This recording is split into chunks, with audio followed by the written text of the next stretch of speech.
Hello and very good afternoon everyone, welcome to the live session of basic electrical engineering. This is Ranjan, आप देख रहे हैं BW की एक क्लास और इस पे हम फर्स्ट मॉड्यूल के बाद यानी कि जो सेकंड मॉड्यूल है हमारा वो स्टडी कर रहे हैं मस्ट टाइप से। सो आज के सेशन पर क्या क्या पढ़ने वाले हैं हम लोग। प्रीवियसली हम लोगों ने मैक्स पीटी जो था उसको कंप्लीट किया हुआ था और एक नया थ्योरम जो है उसको स्टार्ट किया हुआ था, that is the reciprocity theorem. कल उसका डिटेल देखा था, बेसिक्स, आज कंप्लीट करेंगे उसे। ठीक है, सो वेरी गुड आफ्टरनून स्मृति, अनुपा, रंजन, विवेक, विनय, रिंकू, राहुल और आप सभी स्टूडेंट्स, जितने भी सब स्टूडेंट्स जो आप सब कनेक्टेड हैं, आप सभी को once again very good afternoon and welcome on this class. चलिए शुरू करते हैं मस्ट टाइप से। ठीक है, सो देखते हैं।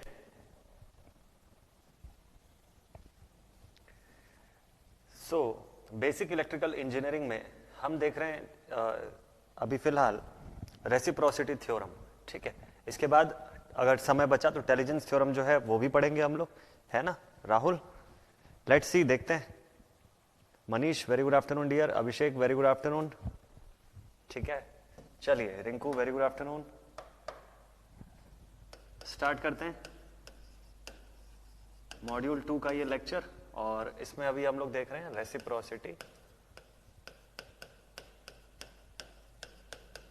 Reciprocity theorem. ठीक है, रेसिप्रोसिटी का जो क्वेश्चन है, डायरेक्टली आज क्वेश्चंस बनाने हैं हमको। तो कल इसका कुछ बेसिक कंसेप्ट हम लोगों ने देखा हुआ था, रेसिप्रोसिटी कब एप्लीकेबल है, कहां पर एप्लीकेबल है, ये सारा कुछ। ठीक है, तो कल हम लोगों ने देखा कि रेसिप्रोसिटी थ्योरम का मतलब ये है, बिल्कुल सिंपल सा थिंग है कि एक्साइटेशन टू रेस्पॉन्स का जो रेशियो है इट विल रिमेन सेम। किसके लिए? For a linear bilateral passive network अगर आप इसमें इंटरचेंज भी कर दें, है ना, जैसे अगर suppose this is excitation 1 to response 2 और इसको आप चेंज करके एक्साइटेशन 2 कर दें with respect to response 1, then also it will remain equal to each other. देखते हैं कि ये सच में ऐसा होता है कि नहीं होता है ना अभिषेक? अच्छा, कल का क्लास आपका मिस हो गया था। ठीक है, कोई इशू नहीं है, एक बार उसको देख लीजिएगा। लास्ट में रेसिप्रोसिटी पढ़ा हुआ था हम लोगों ने, है ना। शुरुआती 1 घंटे के अप्रोक्स हम लोगों ने मैक्स पीटी पढ़ा हुआ था, है ना। मैक्स पीटी के क्वेश्चंस बनाए थे, फिर आखिरी में रेसिप्रोसिटी में डील किए थे। तो जस्ट मैंने एक छोटा सा इंसाइट इसका बताया हुआ है आपको कि रेसिप्रोसिटी थ्योरम इस चीज में डील करता है कि अगर आप एक्साइटेशन प्रोवाइड कर रहे हैं ना किसी भी सर्किट में, कोई ऐसा सर्किट जो कि लीनियर, बायलैटरल और पैसिव एलिमेंट्स को लेकर के बना हुआ है, ठीक है। तो एक्साइटेशन बोलने का मतलब ये है, मैं बात कर रहा हूं अबाउट द वोल्टेज, है ना, जो सप्लाई वोल्टेज की बात हो रही है उसी को एक्साइटेशन बोल रहे हैं हम लोग। This is the supply voltage जो हम एक्साइटेशन के तौर पे दे रहे हैं और इसका रिस्पॉन्स क्या हमको मिल रहा है? करंट। इसका रिस्पॉन्स हमको क्या मिल रहा है? करंट के फॉर्म में। ठीक है, so the ratio of this excitation to response will remain same. ये एकदम सेम रहेगा। आप इन दोनों की पोजीशंस को अगर इंटरचेंज कर दें उस सर्किट में, तब भी जो इनका रेशियो आएगा दैट विल बी सेम। ठीक है, विवेक ने लिखा होमवर्क क्वेश्चन। ठीक है, होमवर्क क्वेश्चन भी देखते हैं विवेक इसके बाद। ठीक है, Deepti very good afternoon, Anupa very good afternoon, Tariq very good afternoon dear. चलिए, तो अब इसको टेस्ट करते हैं, है ना। टेस्ट करके देखते हैं वाकई में ये एप्लीकेबल है कि नहीं। कल तो 2-3 सर्किट हम लोगों ने देखा था, किसी पे भी एप्लीकेबल नहीं निकला। आज देखते हैं कुछ और सर्किट्स देखते हैं, मे भी शायद एप्लीकेबल हो जाए किसी के ऊपर। सो स्टार्ट करेंगे from question number 1। Prove the reciprocity in the given prove reciprocity in the given network.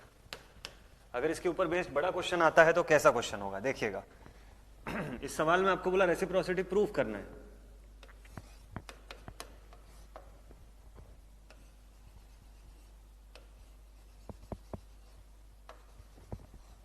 ठीक है, इस टाइप का नेटवर्क ऐसा बन रहा है कुछ।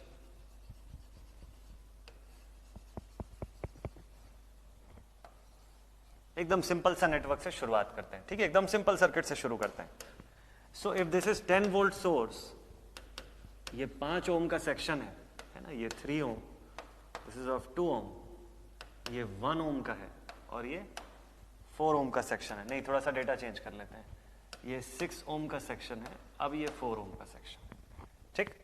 तो अगर सपोज कर लीजिए कि रेसिप्रोसिटी हमको प्रूव करना है इस सर्किट के लिए, ठीक है, यहां पर आपको ऐसा आई डैश बना के दे दिया है, तो एक चीज तो बिल्कुल क्लियर समझ में आती है कि this is our excitation and this one is response, एकदम क्लियर है यहां से ये चीज। सभी लोग ट्राई करिएगा, सभी लोग कोशिश करिएगा,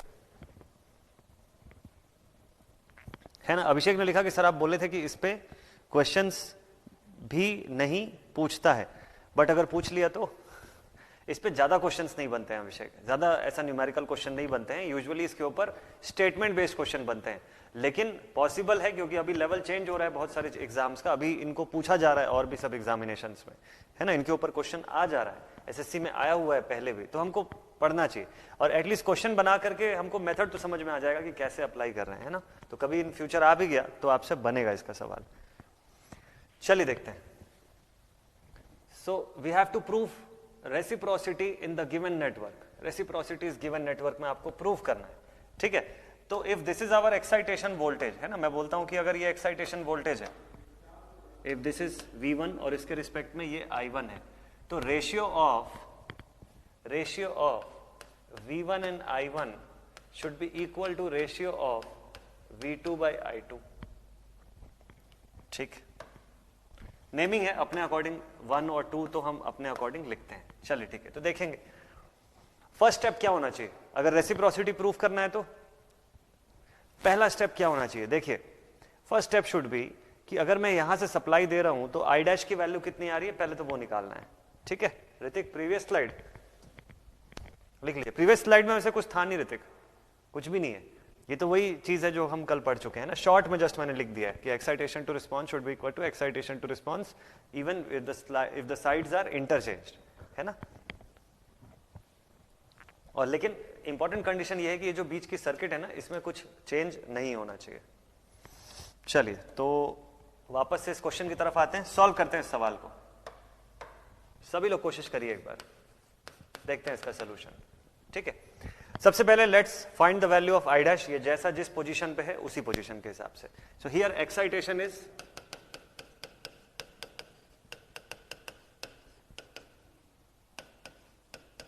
एक्साइटेशन इज 10 वोल्ट, 10 वोल्ट हमारा एक्साइटेशन है। अब देखते हैं इसका रिस्पॉन्स क्या आता है, देखते हैं कि इसका रिस्पॉन्स क्या होता है, ठीक है। तो रिस्पॉन्स यानी कि आई डैश की वैल्यू आपको चाहिए। अगर इन दोनों का मैं यूज करके इसका CDR लगा देता हूं, है ना, इन दोनों को यूज करके अगर मैं सोर्स ट्रांसफॉर्मेशन करूं और फिर CDR अप्लाई कर दूं, तो सर्किट शुड बी इजी। 10 और 5 I is equal to V by R, यानी कि 5 एम्पियर की बन जाएगी यहां पर करंट, 5 ohms, 3 and 2, 5 ohm, 6 और 4, 10 ohms। यहीं पर पूछा आपसे आई डैश, ठीक है। फाइंड कर लेते हैं, रेशियो मेथड से आप फाइंड करेंगे, रेशियो से कर लीजिए, कोई दिक्कत नहीं है। 5, 5, 10 का आप एलसीएम निकाल लीजिए, आई डैश की वैल्यू निकालनी है, 5, 5, 10 का एलसीएम निकाल लीजिए, ठीक है। सो 1 बाई 5, 1 बाई 5, 1 बाई 10, है ना, होल अपॉन में आ गया 10,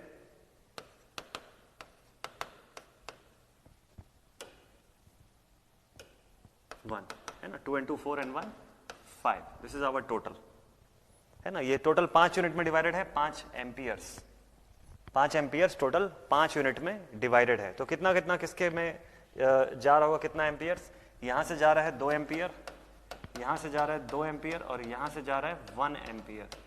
तो आई डैश की वैल्यू 1 एम्पियर आ रही है क्या, जल्दी से मुझे बताइए। देखिए इसको आप ऐड कर लेंगे, 2 and 2 4 and 1 5, तो वी गॉट 5 यूनिट्स, 5 यूनिट्स बराबर 5 एम्पियर, टोटल करंट कितनी है 5 एम्पियर है, तो 5 यूनिट बराबर 5 एम्पियर, तो 1 यूनिट बराबर 1 एम्पियर। तो 2 यूनिट अगर इसमें जा रहा है तो मतलब 2 एम्पियर जा रहा है, 2 यूनिट इसमें जा रहा है तो फिर से 2 एम्पियर, और 1 यूनिट उसमें जा रहा है तो उतना। ऐसे ही निकालते हैं क्या या कुछ और है। रिंकू का आई आ रहा है 0.4 ampere, Himanshu very good afternoon, ठीक है। रिंकू का आई की वैल्यू जो आई है रिंकू के पास वो आ रही है 0.4 एम्पियर्स। तो एक बार जरा चेक करके मुझको बताइएगा, है ना, कि सही क्या है।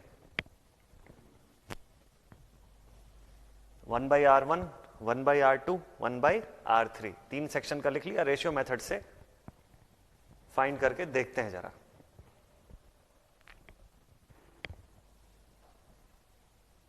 दीप्ति ने लिखा कि सर 2 एम्पियर होगा ना, और विवेक ने लिखा कि सर 0.40 एम्पियर होगा ना। एक बार चेक कर लेते हैं यार, है ना, एक बार चेक कर लेते हैं, चलिए कोई दिक्कत नहीं है।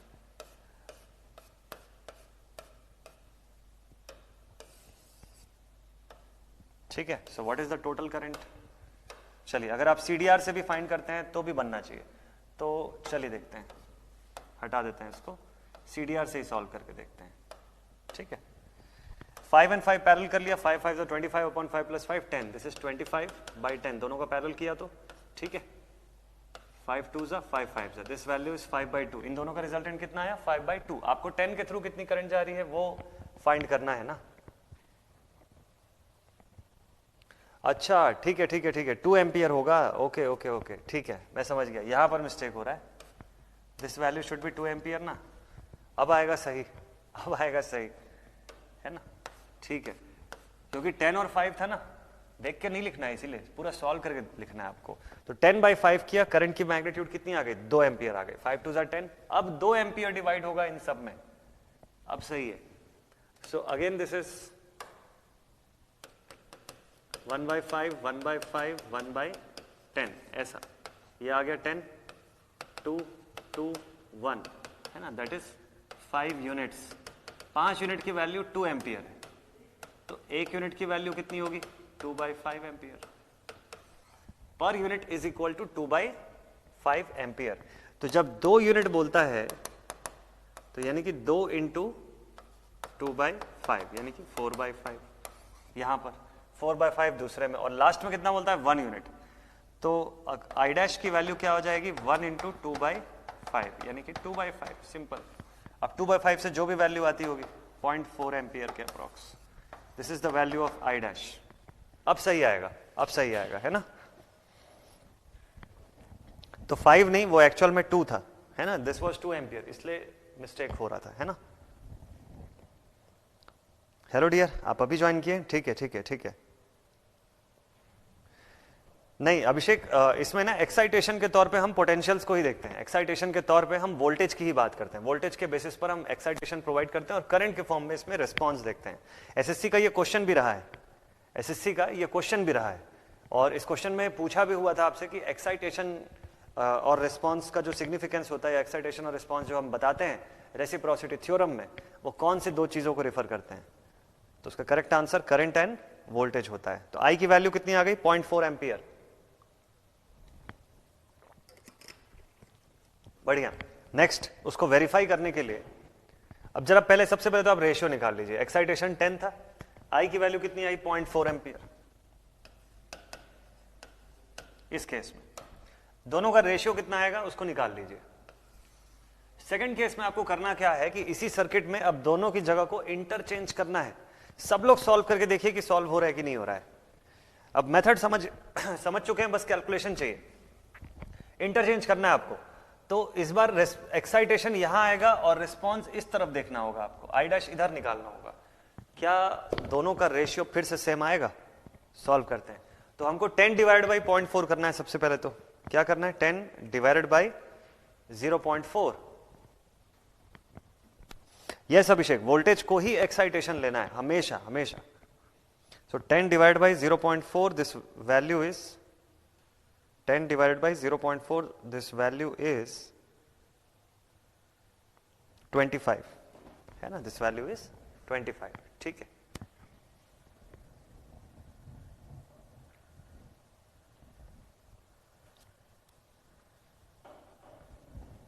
राहुल बताइए बताइए, क्या कुछ इशू है क्या? तो बताइएगा एक बार, है ना, बताइएगा मुझे। व्हाट्सएप भी कर सकते हैं आप, और ऐसा बता भी सकते हैं, है ना, मुझे या दास सर को, किसी से भी आप डिस्कशन कर सकते हैं ना, कुछ भी ऐसा कुछ क्वेरी लगे तो।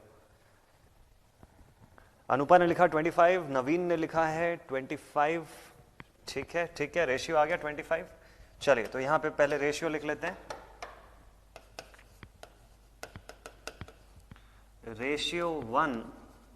Ratio number 1 is equals to 25, है ना, कोई यूनिट नहीं है इसकी, इट इज जस्ट रेशियो, ठीक है। अब केस 2 लेते हैं जरा। सेकंड केस में इंटरचेंज करके जरा सभी लोग सॉल्व करके देखिए।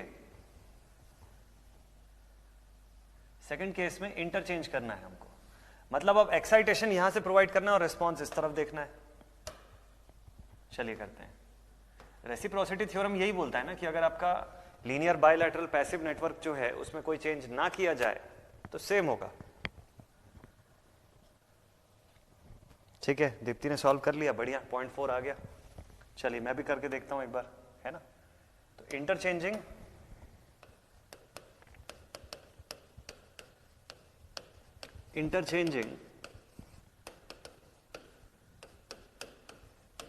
the places of excitation and response। अच्छा, ये एक ऐसा पॉइंट है जिसमें बहुत सारे लोग गलती कर देते हैं। इस जगह पे बहुत सारे लोगों का भी मिस्टेक हो जाएगा, ठीक है, और बहुत सारे लोग सही भी बना लेंगे, लेकिन जो थोड़ा सा भी पॉइंट को नहीं समझा वो गड़बड़ कर देगा क्वेश्चन को। बताऊं कैसे? चलिए देखिएगा, ध्यान से देखिएगा। अभी आपको मैंने क्या बोला कि इस एक्साइटेशन को आपको अब उस तरफ देना है, दूसरे तरफ यहां, और रिस्पॉन्स आपको इधर देखना है। तो कई बच्चे क्या करेंगे, एक्साइटेशन तो यहां ले आएंगे, नो डाउट, सही भी है ना। एक्साइटेशन के लिए यहां पे वोल्टेज आप लगा देंगे ऐसा, और ये सही भी है, ठीक है।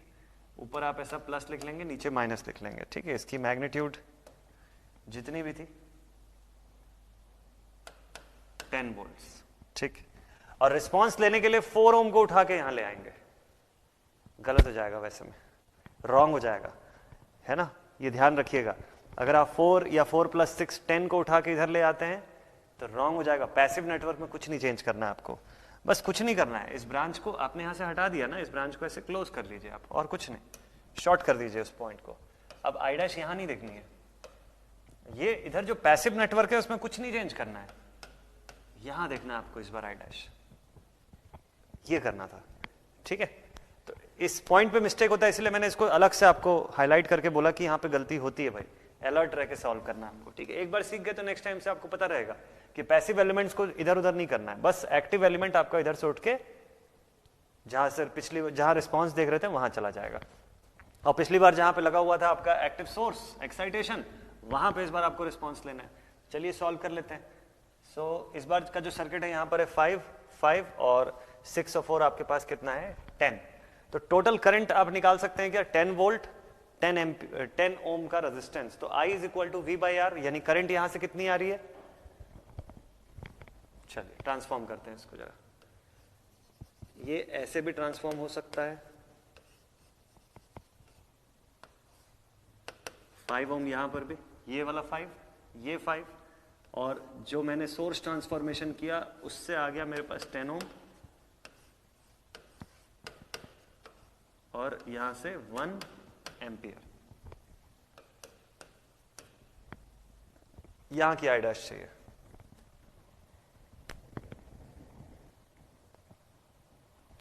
है ना विवेक। तो वो कॉमन चीज है ना, वो आपने और भी बहुत सारे लोग ऐसा किए होंगे, तो ये एकदम कॉमन है, ये वाला मिस्टेक होता है। इसीलिए तो मैं इस पॉइंट को अलग से हाईलाइट करके बता रहा हूं, है ना। इस चीज को लिख लीजिएगा सभी लोग कि जब भी हम इंटरचेंज करना बोलने का मतलब है कि ये पैसिव एलिमेंट को नहीं लाना है कहीं भी, ये तो इस पैसिव नेटवर्क का पार्ट है, इसको कुछ नहीं करना है।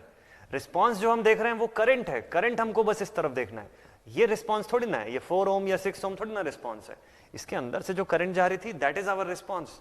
तो वो रिस्पॉन्स बस हम अब इस तरफ लेंगे, तो सिर्फ एक्टिव एलिमेंट को इधर से उधर करना है बस, और कुछ भी नहीं चेंज होगा वहां पर, ठीक है। हिराग ज्योति, ठीक है। राहुल,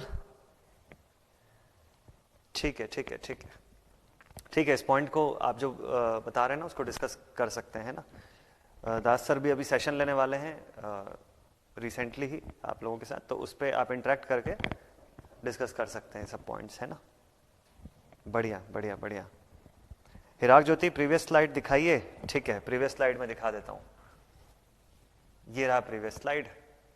यार देखिए इस स्लाइड में ना आपको बस आई डैश की वैल्यू तो निकालनी है, क्वेश्चन आपने लिख लिया है, खुद से सॉल्व करिए, मत देखिए बोर्ड पर, अपने से सॉल्व करिए। वैल्यू तो लिखा हुआ है ना मैंने यहाँ पे, देख देख के सॉल्व नहीं करना है, ये बैड प्रैक्टिस है। आप सीख चुके हैं, आपको ये सब आता है, इसमें कुछ भी नया नहीं है। ये रेशियो मेथड आपको आता है, ये भी नहीं आता तो आप CDR लगा लीजिए, सिंपल कोई भी ट्रांसफॉर्मेशन मेथड से, लेकिन बनाना खुद से यार। अनुपा हो गया solve, both the ratios are same, तो मतलब रेसिप्रोसिटी लगाया जा सकता है इस क्वेश्चन पे। चलिए सॉल्व करते हैं।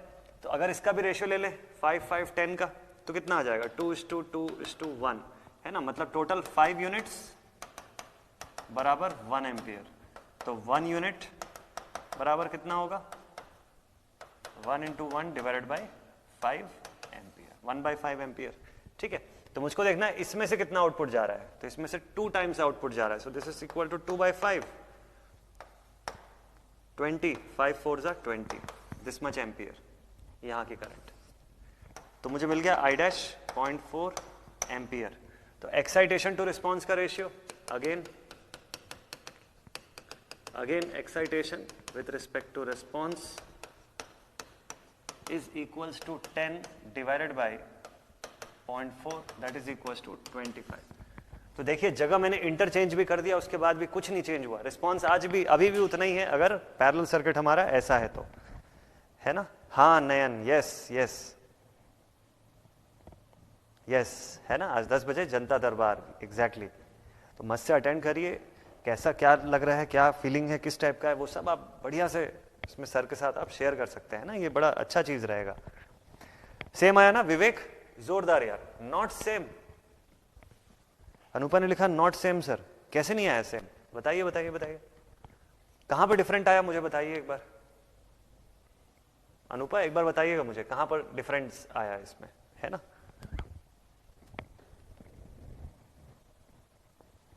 देखिए पिछले केस में भी तो यही आया था 25 ना, द रेशियो इज 25। एक्साइटेशन था 10, रिस्पॉन्स था 0.4। इस बार भी एक्साइटेशन कितना है हमारा, एक्साइटेशन इज 10, रिस्पॉन्स क्या है इसका 0.4, तो 10/0.4 दैट इज 25। तो सेम तो है, सेम है ना। हाँ आपने टेंशन दे दिया था ठीक है चलिए बढ़िया, वेरी नाइस। नेक्स्ट क्वेश्चन, एक और क्वेश्चन बनाते हैं जल्दी से, तुरंत ही इसके बाद नेक्स्ट थ्योरम पे लेके जाएंगे। और आज का जो टॉपिक में आपने हेडिंग में देखा होगा वीडियो में कि क्या टॉपिक पढ़ना है हमको, दैट इज इंटेलिजेंस थ्योरम। कोशिश करेंगे कि इंटेलिजेंस के बाद और अगर समय बचा तो एक और थ्योरम पढ़ लेंगे, ठीक है, नहीं समय बचा तो इंटेलिजेंस ही कंप्लीट कर लेंगे। Next question,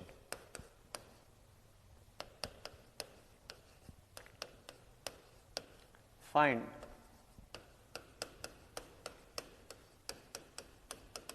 the reciprocity ratio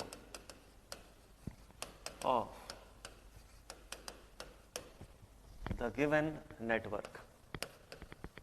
Find the reciprocity ratio of the given network। ठीक है, चलिए देखते हैं क्या नेटवर्क है हमारे पास।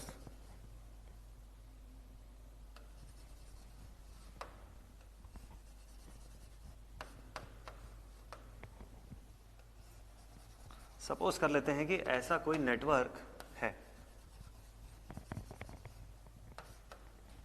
ऐसा कोई नेटवर्क हमारे पास है, ठीक है। मैग्नीट्यूड लिख लेते हैं सभी की,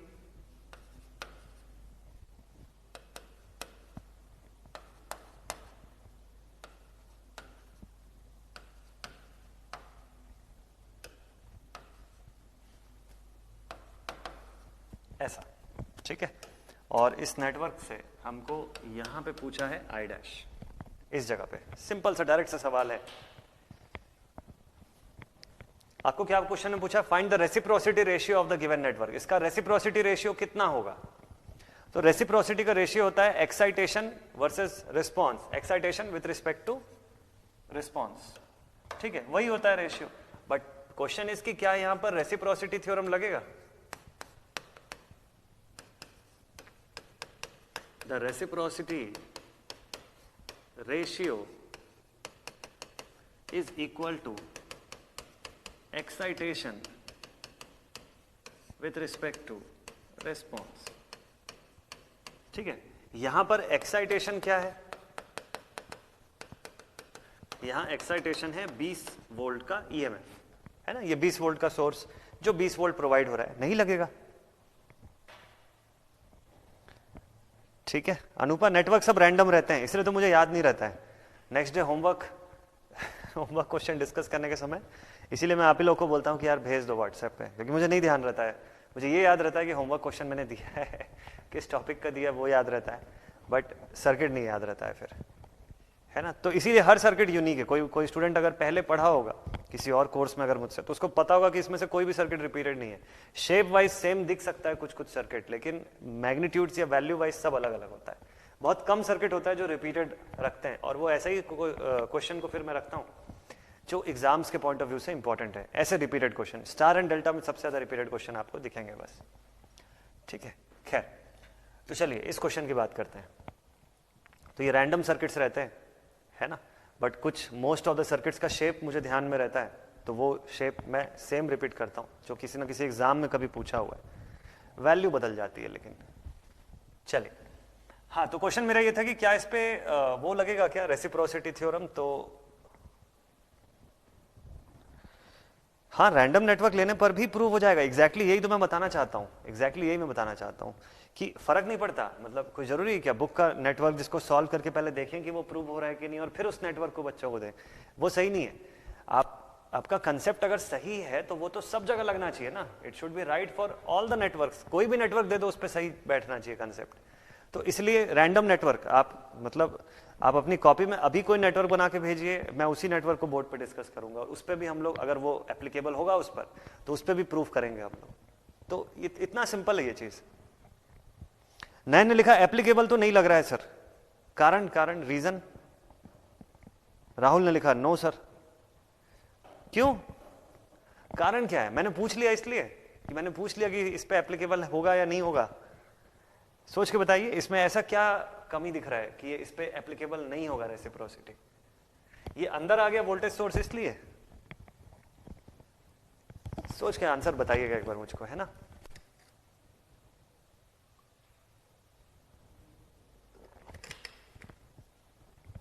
टू वोल्ट की 20 वोल्ट की वजह से क्या प्रॉब्लम, क्या है 20 वोल्ट का? अच्छा खासा तो है 20 वोल्ट, बढ़िया तो दिख रहा है। हिमांशु ने लिखा एप्लीकेबल है सर। देखिए, एप्लीकेबिलिटी की कंडीशन क्या होनी चाहिए, लीनियर बाइलैटरल पैसिव नेटवर्क होना चाहिए। एक्साइटेशन प्रोवाइड होना चाहिए किसी एक इंडिपेंडेंट सोर्स से। एक इंडिपेंडेंट सोर्स या वोल्टेज सोर्स जो होता है, अकेला वही एक्साइटेशन दे सकता है, और रिस्पॉन्स एक ही जगह पे देना चाहिए। सब तो है इसके पास, सब तो है इसके पास। 20 वोल्टेज को चेंज करेंगे तो करंट डिस्ट्रीब्यूशन होगा, तो नहीं चेंज करते हैं। और 20 वोल्ट अगर आपको अंदर दिख रहा है तो क्या इशू है उससे? उसको बाहर निकाल सकते हैं ना, पैरेलल नेटवर्क है ये। 3 और 2 5 को अंदर कर देते हैं, इसको बाहर निकाल देते हैं। देखिए, इसी सेम सर्किट को ऐसा रीड्रॉ कर देते हैं, तो अभी ये सही दिखने लग जाएगा। बताऊं कैसे? देखिए, इसको ऐसा करते हैं, ये वाला 5 अंदर आ गया बीच में, 3 + 2 है ना, यहां पर आ गया 4, और बाहर आ गया हमारे पास 3 + 7 दैट इज 10। ऐसा। चलिए मैग्नीट्यूड लिखते हैं, दिस इज 20 वोल्ट्स, ये है 5 ओम, और क्या है यहाँ पर अगेन 5 ओम्स, यहाँ पर क्या है 4 ओम्स, और बाहर क्या है 10 ओम्स। यहीं से आपको पूछा आई डैश की वैल्यू, अब एप्लीकेबल है।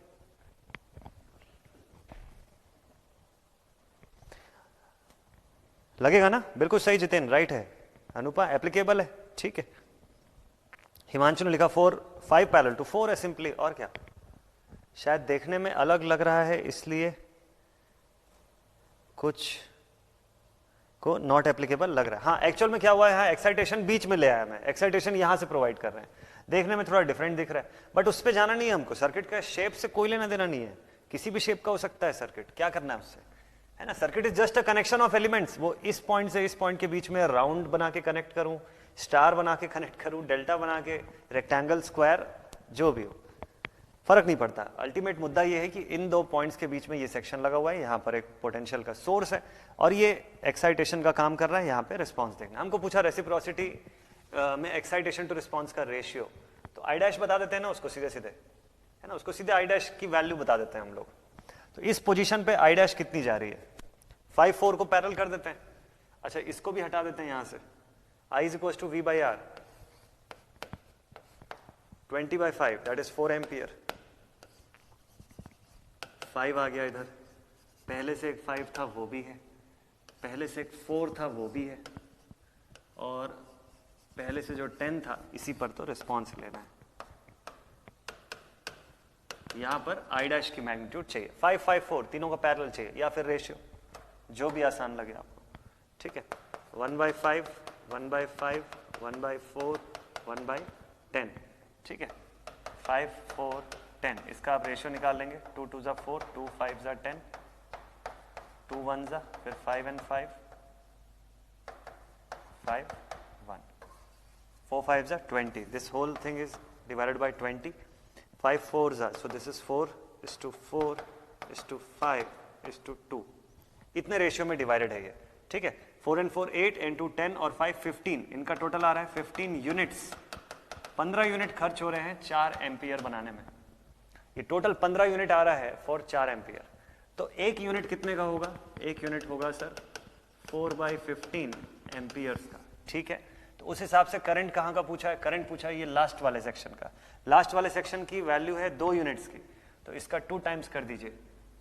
सो I dash is equal to 2 into 4 divided by 15, 2 4s are 8 upon 15, I dash की वैल्यू 8/15, 8/15। नयन क्या बात है, बढ़िया यार।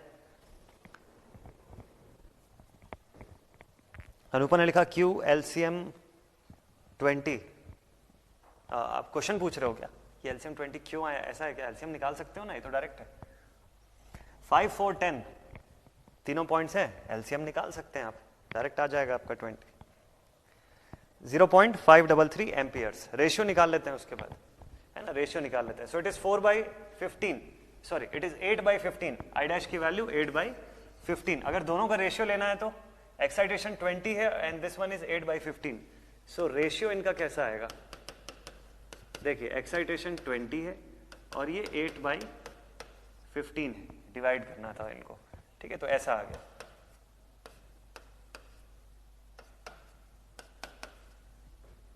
ठीक है। 15 into 5 ऐसा कुछ। रेशियो कितना आ रहा है?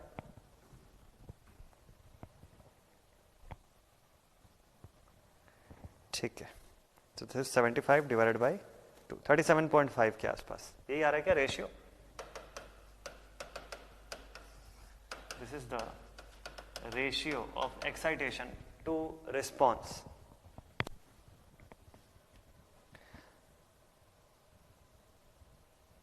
अनुपा ने लिखा कि 15 इक्वल टू 4 क्यों sir? Please reply. 15 equal to 4, 15 equal to 4, 15 equal to 4। अच्छा ये वाला पूछ रहे हो क्या? ये यूनिट्स के फॉर्म में मैं बता देता हूँ, है ना। शायद आपने वो रेशियो वाला क्लास मिस किया क्या अनुपा?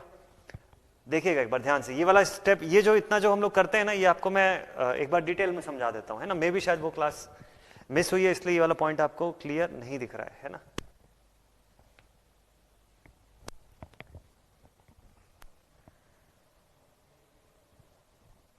ठीक है, चलिए मैं बता देता हूँ। रेशियो वाला फिर से बता दूं? रंजन ने भी लिखा है कि हाँ सर फिर से बता दीजिए, ठीक है।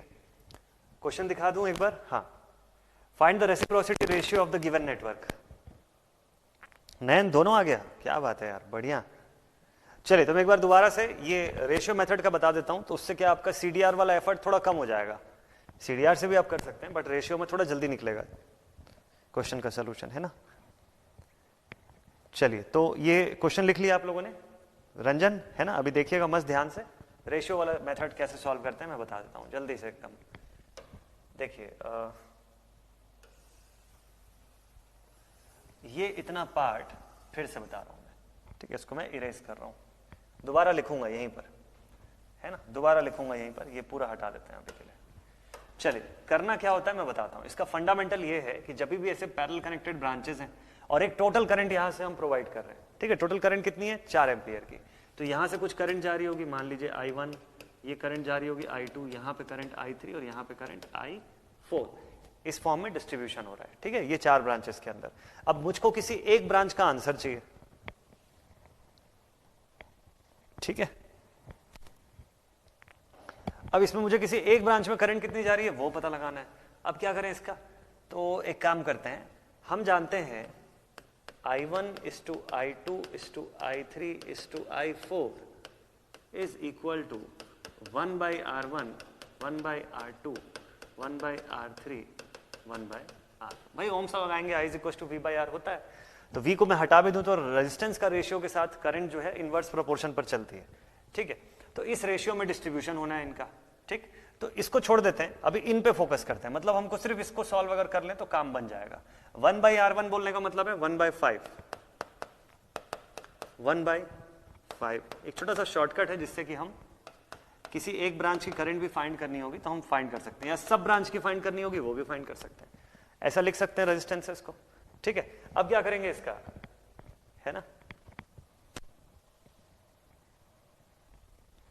ठीक है। अब इसको करेंगे क्या देखिएगा, देन होल अपॉन एलसीएम ले लीजिए पूरे का, 5 5 4 10, एलसीएम लिया तो कितना हुआ 20, है ना, ये अभी निकाल के जस्ट हम देख चुके हैं। तो देखिएगा, सो अब मल्टीपल्स बनाइए, कितना आ रहा है 5 4 20, दिस इज 4, 5 एड वेड नहीं करना अभी इसको, है ना, ये सब अलग अलग रेशियोज में चल रहे हैं। तो 5 4 20, 4, अगेन सेकंड वाले के केस में भी कितना आएगा 4 यूनिट्स।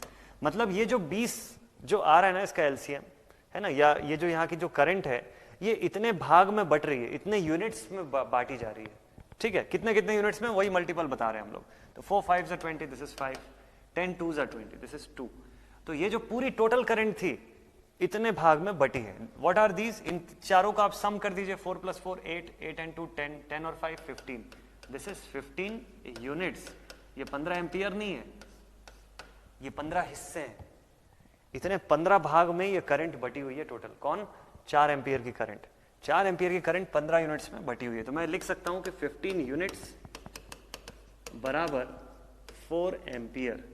सो देयरफॉर 1 यूनिट का कितना होगा, एक यूनिट कितना करंट रिप्रेजेंट कर रहा होगा, एक यूनिट बराबर 4/15 एम्पियर्स, ऐसा। तो मुझे इतना पता चल गया कि हर एक यूनिट का जो वैल्यू है 4/15 एम्पियर्स का है।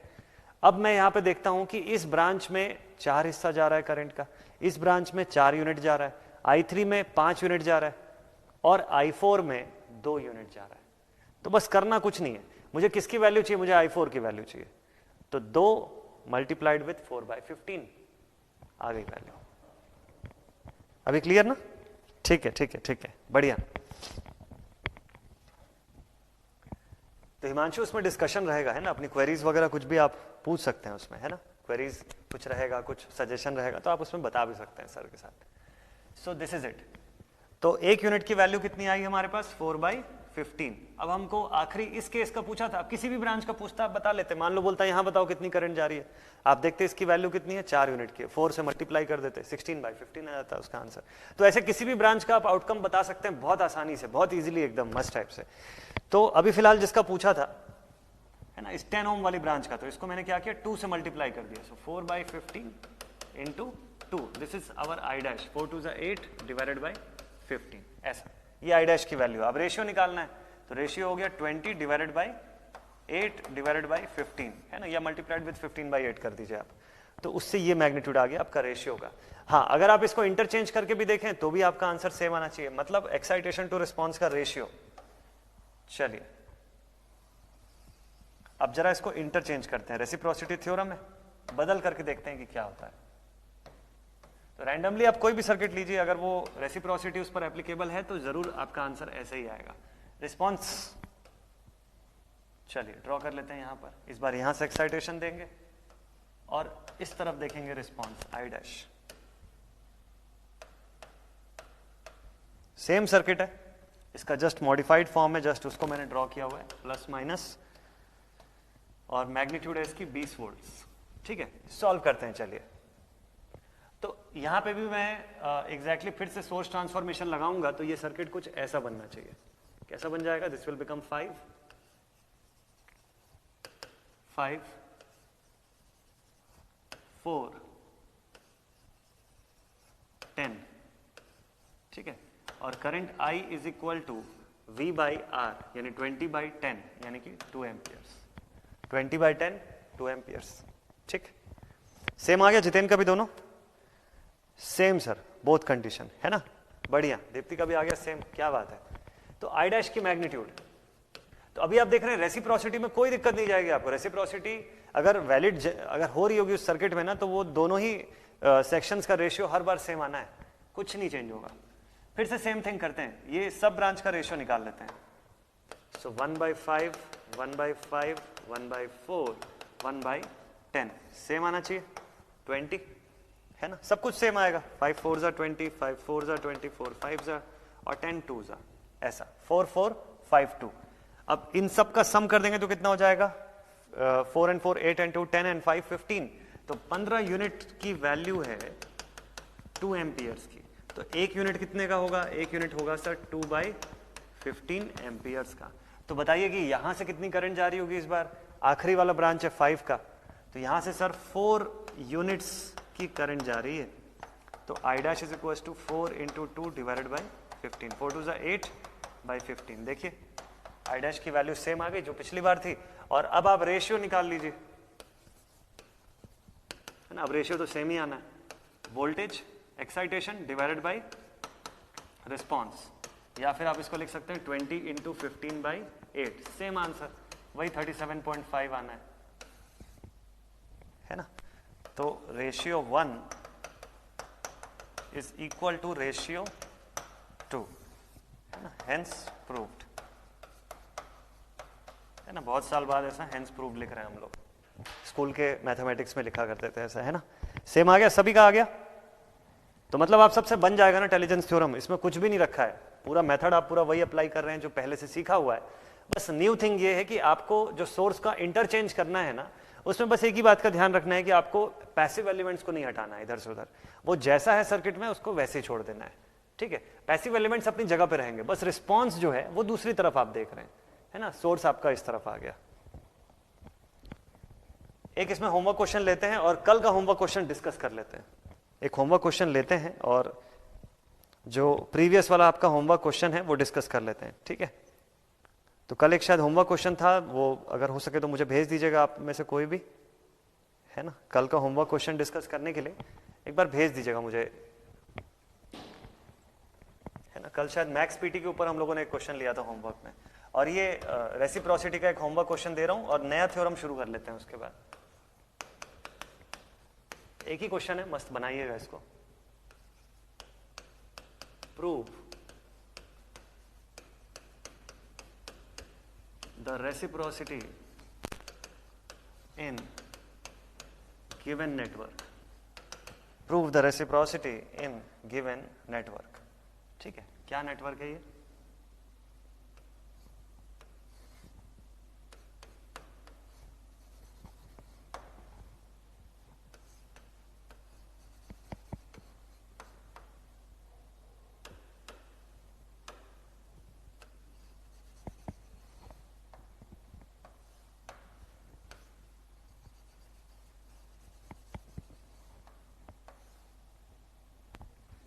अच्छा क्या कोई इसका एप्लीकेशन बता सकता है कि रेसिप्रोसिटी थ्योरम का सर एप्लीकेशन क्या है। अभी तक आपने इसको अप्लाई करना सीख लिए, कहां पे अप्लाई नहीं हो सकता वो भी सीख लिए, एप्लीकेशन क्या है, लेकिन कहां पे यूज होता होगा सर ये थ्योरम, ये आपके माइंड में क्वेश्चन आना चाहिए।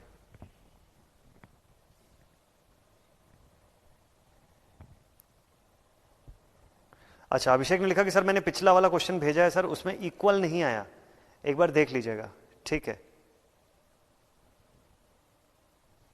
है ना।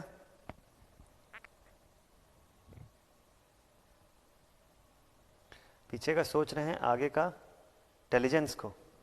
एक बार राहुल क्या क्या आप बोल रहे हैं, आप एक बार फिर से लिखिएगा ना, मुझे समझ में नहीं आया, ठीक है। अच्छा आप भेज रहे हैं, अच्छा फॉरवर्ड कर रहे हैं, लिख रहे हैं क्या, मोर देन वन सोर्स हो तब एक ही एक्साइटेशन रिक्वायर्ड है, वहां पर एक ही एक्साइटेशन रिक्वायर्ड है। चलिए पहले इसका मैं मैग्नीट्यूड लिख लेता हूं, चूंकि ये नया होमवर्क क्वेश्चन है। 2 ओम, 1 ओम, 6 ओम, ये हो जाएगा 12 वोल्ट, 4 ओम, ठीक है, और ये हो जाएगा 4 ओम, 8 ओम, ठीक। एक्साइटेशन आपसे कहां का पूछ रहा है, इस जगह का, आई डैश, ये आपका सोर्स है, सप्लाई है, ठीक है। ये आपका होमवर्क क्वेश्चन है। डिपेंडेंट सोर्स का नैन प्रैक्टिस कीजिएगा, डिपेंडेंट सोर्स के क्वेश्चंस बन जाएंगे, है ना, प्रीवियस में जो पढ़ा हुआ है हम लोगों ने। Find the value of P max in the given network. चलिए ये जैसे लिखना हो जाए बताइएगा, फिर कल का डाउट वाला जो क्वेश्चन या कल का होमवर्क जो आपका क्वेश्चन था वो मेरे पास आ चुका है, उसको फिर हम लोग डिस्कस कर लेंगे, ठीक है। ठीक है, अभिषेक का सॉल्यूशन है क्या ये, जिसमें आंसर सेम नहीं आ रहा है? ठीक है, मैं इसको चेक कर लेता हूँ, है ना, इसको मैं चेक कर लेता हूँ।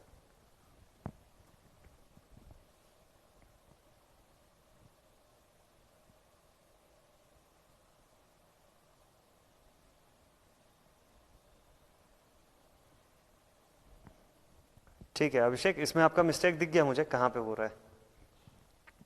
देखिए सेकंड वाला जो डायग्राम है ना आपका, आपने जो मुझे अभी डायग्राम भेजा हुआ है, उसका जो सेकंड डायग्राम है, जब आपने एक्साइटेशन और रिस्पॉन्स की जगह को इंटरचेंज किया है ना, ध्यान से देखिएगा उस डायग्राम में जो बीच वाली ब्रांच आपने बनाया है, उसमें एलिमेंट को आपने लिया है 2 ओम एंड 2 ओम, जबकि वो एलिमेंट है 3 ओम और 2 ओम, ऊपर का एलिमेंट 3 ओम का है।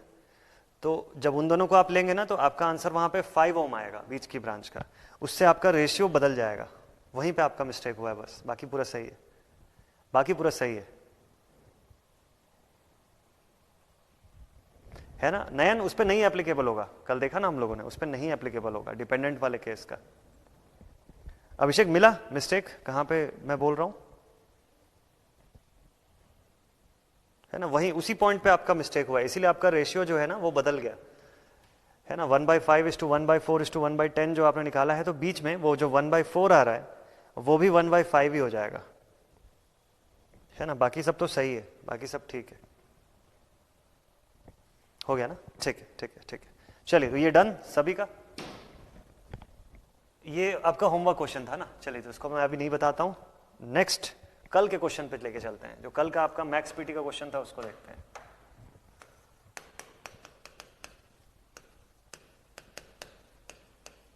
मैक्सिमम पावर ट्रांसफर थ्योरम का जो कल का सवाल था, ठीक है। चलिए इस क्वेश्चन को लेते हैं जल्दी से। तो जितेंद्र ने भेजा हुआ है ये वाला क्वेश्चन, इसको जूम कर लेते हैं और ड्रॉ कर लेते हैं सर्किट पहले। ये क्वेश्चन सभी से बना कि नहीं बना? मैक्स पीटी का ये वाला सर्किट आप लोगों ने सॉल्व किया ना कल?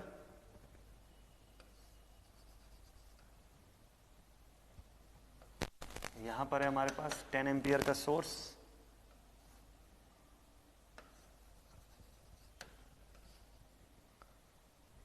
ठीक है, 3 ओम, और यहां पर ऐसा RL है,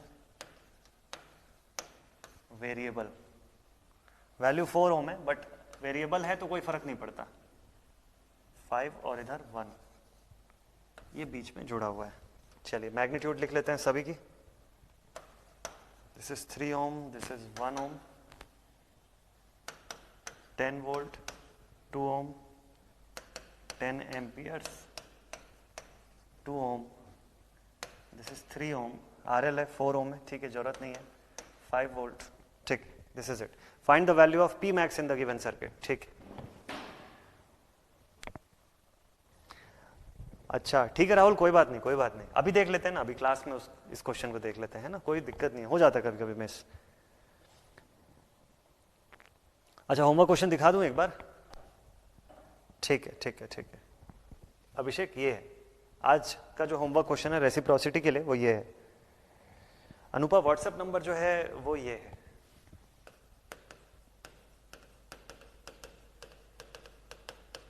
दिस इज 7, मैं इसको ठीक कर लेता हूं एक बार।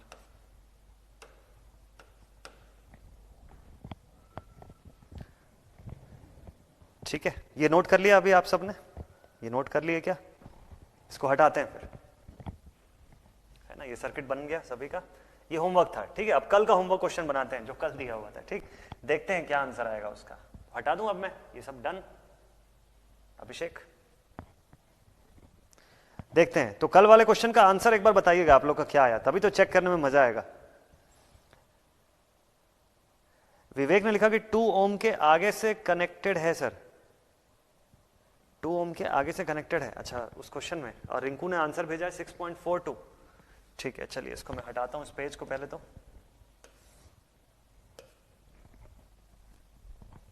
2 ओम के आगे से कनेक्टेड है, यहां से सर्किट एक बार देख लीजिएगा, ये ओके है ना, जो अभी बना हुआ है ये ओके है ना? 2 ओम के आगे से कनेक्टेड है, यहां से कनेक्टेड होगा ना, तो एक ही मतलब है, अगर यहां से भी कनेक्टेड है तो एक ही बात है ना, कुछ चेंज तो नहीं है। शुरू करते हैं फिर इसको सॉल्व करना। 2 10 3 2 10 और 3, ठीक है, 3 1 10 2 5 और RL इक्वल टू 4, ठीक है, करते हैं फिर सॉल्व। चलिए सबसे फर्स्ट P मैक्स फाइंड करना है। P मैक्स के लिए हमको क्या चाहिए, पहले तो VTH चाहिए। जो बच्चे सॉल्व कर चुके हैं वो सिर्फ बस बोर्ड पर देखिएगा। इन दो पॉइंट्स के बीच में हमको चाहिए VTH, point A and point B, ठीक है। अब VTH निकालने के लिए क्या करना चाहिए, VTH निकालने के लिए क्या करना चाहिए, यहां से क्वेश्चन ये है कि भाई VTH निकालने के लिए एक तो यहां पर बीच में करंट सोर्स है, एक यहां पर बीच में रजिस्टर है 3 ओम्स का इस तरीके से, और 2 ओम का सेक्शन, ठीक है। तो VTH कैसे निकलेगा, KVL लगा दें सीधे सीधे। अगर KVL लगाते हैं तो मेश कितनी है 1 एंड 2, लेकिन यहां सुपर मेश आएगा, ये फॉर श्योर है। कोई और तरीका, RL की ब्रांच आगे से कनेक्ट है या पीछे से कनेक्टेड हुआ है सर, ये आपको बताना है नयन, ये आपको बताना है। सेम नहीं है, विवेक ने लिखा सेम नहीं है सर, सर्किट सेम नहीं है क्या,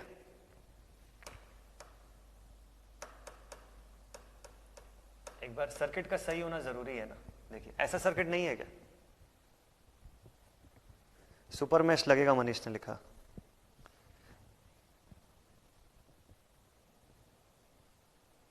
ठीक है चलिए देखते हैं सर्किट, और किसी ने भेजा क्या। सर्किट मेरे पास जितेन ने जो भेजा है बस एक ही है। रिंकू ने लिखा सर क्वेश्चन रॉन्ग है। तो चलिए पहले क्वेश्चन को सही करते हैं। पहले क्वेश्चन कोई और जिसके पास होगा मेन क्वेश्चन ना, वो भेज दीजिए, कोई और भेज दीजिए, है ना, क्वेश्चन भेज दीजिए। सही क्वेश्चन होगा तब फिर डिस्कस करने में मजा आएगा। 2 ओम के पहले कनेक्टेड है, RL फिक्स्ड है सर, बाकी सब सही है। रिंकू ने लिखा, राहुल ने लिखा हुआ है। अच्छा 2 ओम के पहले से कनेक्टेड है RL, यहां से कनेक्टेड है आप बोल रहे हो, इधर से ऐसे, और RL फिक्स्ड है कि वेरिएबल है, RL 2 ओम के पहले कनेक्ट करेंगे, ठीक है। नवीन अभी बताइएगा, अभी ठीक है क्या। नैन लिखा RL connected in front of 2 ohm, RL ठीक है, यस अभी ओके है ना, बाकी सब तो ठीक है। ये वेरिएबल दिया था कि नहीं दिया था क्वेश्चन में, वेरिएबल था ना, 2 ओम के पहले से कनेक्टेड है, बस इतना ही चेंज है इसमें, ठीक है। फिर ठीक है, फिर करते हैं इसको solve.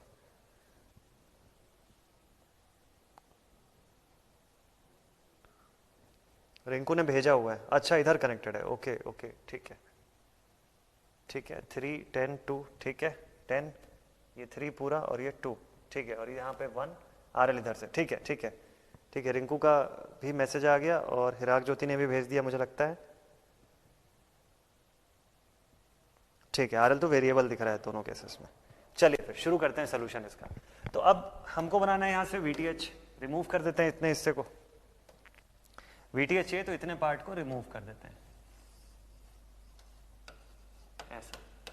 This should be our VTH, ये पॉइंट A और ये पॉइंट B, ठीक है।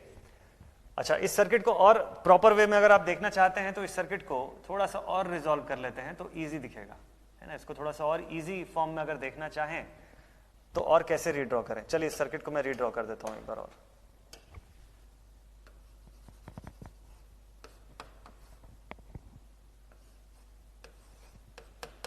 देखिए डायरेक्टली करंट सोर्स है, यहां पर 3 ओम का सेक्शन और यहां पर है 2 ओम का सेक्शन, ये 3 ओम का सेक्शन, लाइक दिस ऐसा, ठीक है। एक ही मतलब है, इसको ऐसा ट्रायंगुलर बनाओ या ऐसा सीधे सीधे आप बना सकते हैं। और लास्ट में आपको बोलता है यहां से लेके यहां तक ये ओपन सर्किट सेक्शन है ना, और ये आगे इन दोनों के साथ जुड़ा हुआ है with 1 ohm section, like this 1 ohm 5 volt. यहीं पर VTH फाइंड कर रहे हैं हम लोग, है ना, और यहां पर है हमारे पास 2 ohm 3 ohm, this one is also 3 ohm 10 volt 2 ohm, और ये है 10 एम्पियर, ठीक, अब बात है VTH निकालने की। तो VTH के लिए शॉर्टेस्ट पाथ क्या दिख रहा है मुझे भाई? VTH निकालने के लिए सर शॉर्टेस्ट पाथ ये है, VTH के लिए यही सबसे छोटा रास्ता दिखता है। इस रास्ते में जितने भी एलिमेंट्स है सबको अगर कन्वर्ट कर दिया जाए तो आंसर आ जाएगा। मेन मुद्दे की बात है कि दो ही एलिमेंट को कन्वर्ट करना पड़ेगा आपको, 2 ओम को और 3 ओम को। ये दोनों कन्वर्ट हो गए तो बात बन जाएगी। अच्छा, RL इज इक्वल टू 4 ओम दिया है वेरिएबल साइन के साथ। ठीक है विवेक, बढ़िया। तो RL अगर वेरिएबल है तो उसकी वैल्यू कोई फर्क नहीं करेगी। अगर मैक्स पीटी चाहिए हमको तो, है ना, उसकी वैल्यू से कोई मतलब नहीं होगा, वेरिएबल होना चाहिए बस। तो वेरिएबल होगा तो हम उसको एडजस्ट करके RTH के बराबर ला सकते हैं। चलिए, तो ये सर्किट है, इसमें हमको पाथ भी मिल गया, कैसा, कौन से पाथ के थ्रू जाना चाहिए। अब बात बस इतना है कि हमको यहाँ पर या तो वोल्टेज कोई बता दे, यहाँ पर VA कितना है उसकी मैग्नीट्यूड मिल जाए। ठीक है, उसके हेल्प से हम यहाँ से करंट कितना फ्लो हो रहा है वो देख के अपने हिसाब से कन्वर्जन कर लेंगे। एक तो ये तरीका, या सीधे सीधे KVL लगाइए, दोनों ऑप्शन सही है। चलिए, मान लीजिए मुझे VA फाइंड करना होगा तो मैं 1 2 3 तीन ब्रांच देखूंगा यहाँ से, I1 current, I2 current and I3 current. तो मैं लिखूंगा VA -10 divide by 5 plus 10 plus VA by 5 equal to 0। ऐसा whole divide by 5, this value should be VA -10 plus 50 plus VA equals to 0। ठीक है, VA और VA दोनों मिला के हो गया 2VA is equals to 50 minus 10 that is equals to 40, equal to के उस साइड -40, और VA इज इक्वल्स टू कितना आ जाएगा -40/2 that is equals to -20 volt. ये किसकी वैल्यू आ गई? VA की वैल्यू आ गई, -20 वोल्ट। अब देखिएगा, कन्वर्जन करने के लिए मुझे क्या चाहिए? इस पूरे सेक्शन का वोल्टेज। ठीक है, मैं अगर चाहूं तो ये VA को ही बोल सकता हूं कि ये इतने पूरे पोर्शन का वोल्टेज है, मुझे करंट से मल्टीप्लाई करने की नीड ही नहीं है।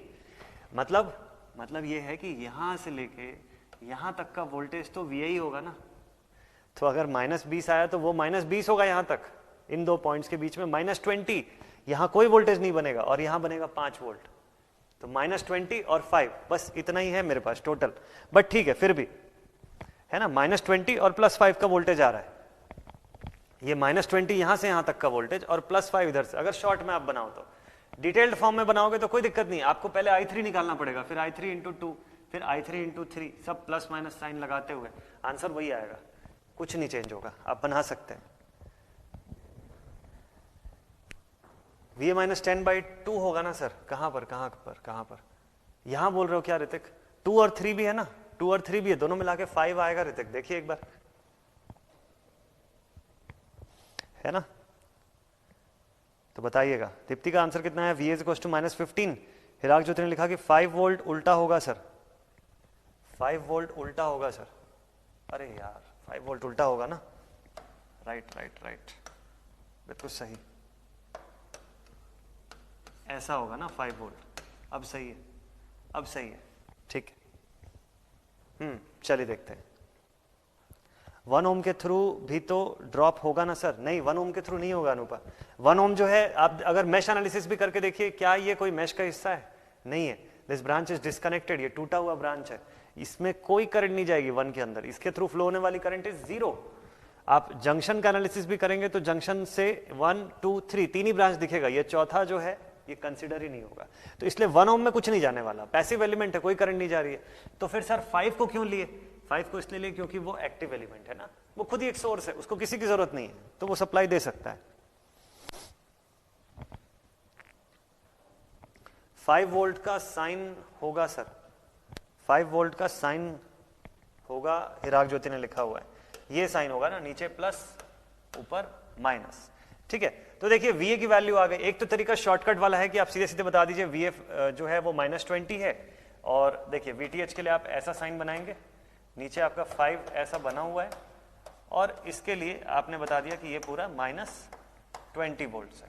ठीक, तो क्लॉकवाइज में आप लेंगे तो +5 -20 +5 -20 माइनस VTH इक्वल्स टू 0।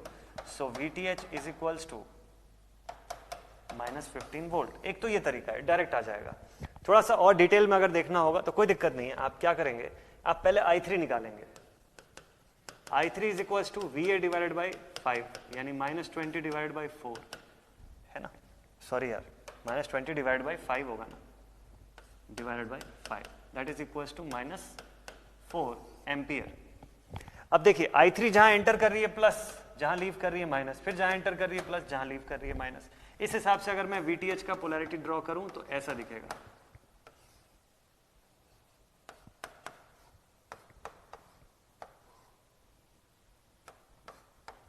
ऐसा ये सर्किट इस तरीके का दिखेगा, समझिएगा।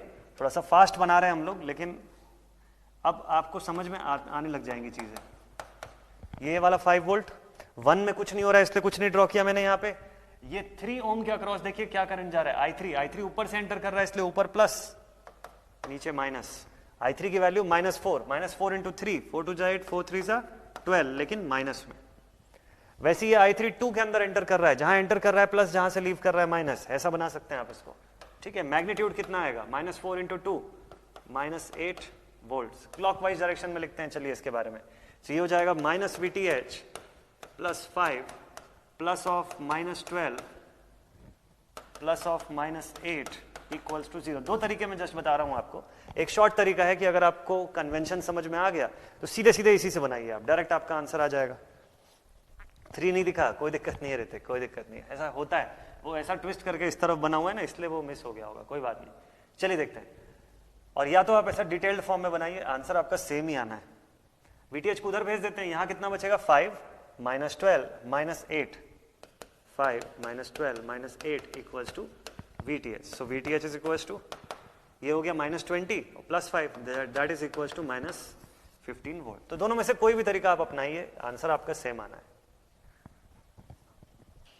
डायरेक्ट वाला सही है ना? हाँ एग्जैक्टली, डायरेक्ट वाला ही मेथड सबसे बेस्ट है, क्योंकि देखिए ना, आपको इस जगह से लेके इस पॉइंट से इस पॉइंट का वोल्टेज कितना मिला, 20 वोल्ट।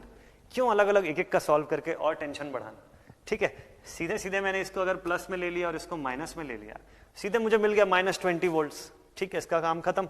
फिर बचा VTH और 5, कर दीजिए रिजॉल्व। -20 यहां पर, VTH 5, सिंप्लीफाई किया तो क्या दिखा, 5 -20 -VTH equals to 0, so VTH equals to -15 volt. काम खत्म इसका।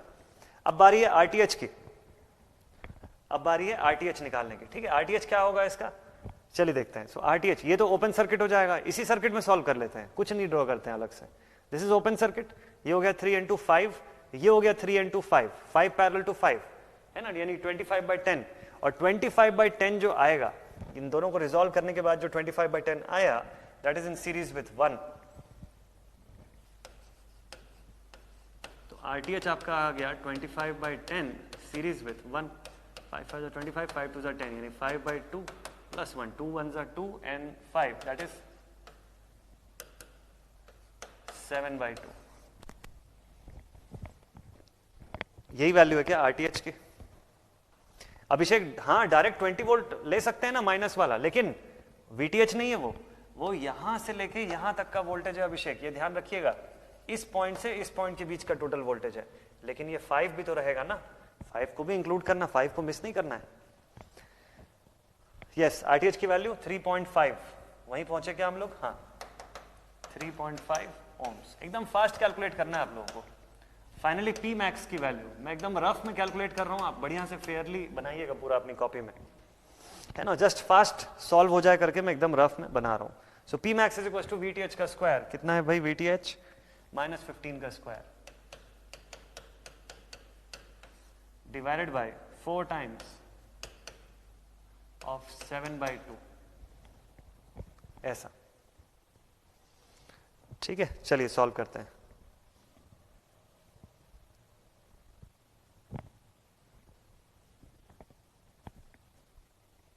चलिए चलिए चलिए जल्दी से, कैल्सी घूम गया लगता है मोबाइल में से।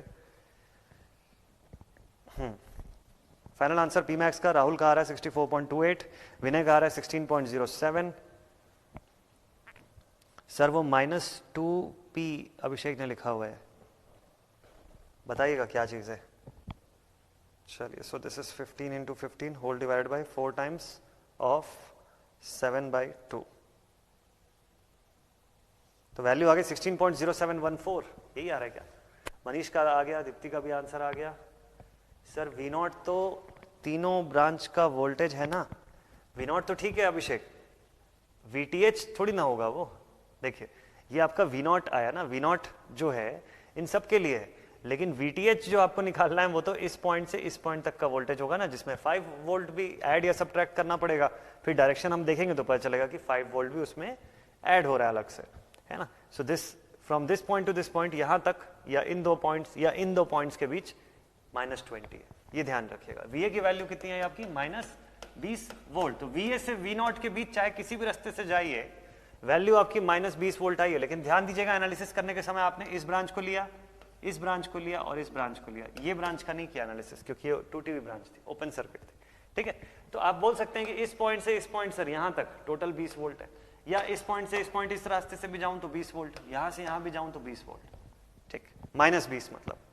तो करेक्ट आंसर आ गया Pmax का 16.0714। Pmax is equal to 16.071 watts. ये एकदम फाइनल वाला आंसर है। तो कितने लोग पहुंच गए इस आंसर तक बताइए? क्लियर है अभिषेक? ठीक है। रंजन, पूरा क्वेश्चन देखें। ये था पूरा क्वेश्चन। सोल्यूशन इसका मिक्स्ड अप है, इधर उधर बनाया मैंने, है ना, क्योंकि होमवर्क क्वेश्चन था। तो आई होप कि आप लोगों ने इसको सॉल्व किया होगा कॉपी में पूरा सिस्टमैटिक वे में, है ना। मैंने जस्ट सोल्यूशन बताया। अनुपा आपका कितना आया? 225 डिवाइडेड बाई 14, 225 डिवाइडेड बाई 14, ठीक है, बढ़िया। सो Pmax की मैग्नीट्यूड आ गई, यही है क्या सेम? अगर हाँ तो फिर मस्त, मजा आ गया, फिर तो सॉल्व हो गया पूरा। चलिए नेक्स्ट थ्योरम पर चलें।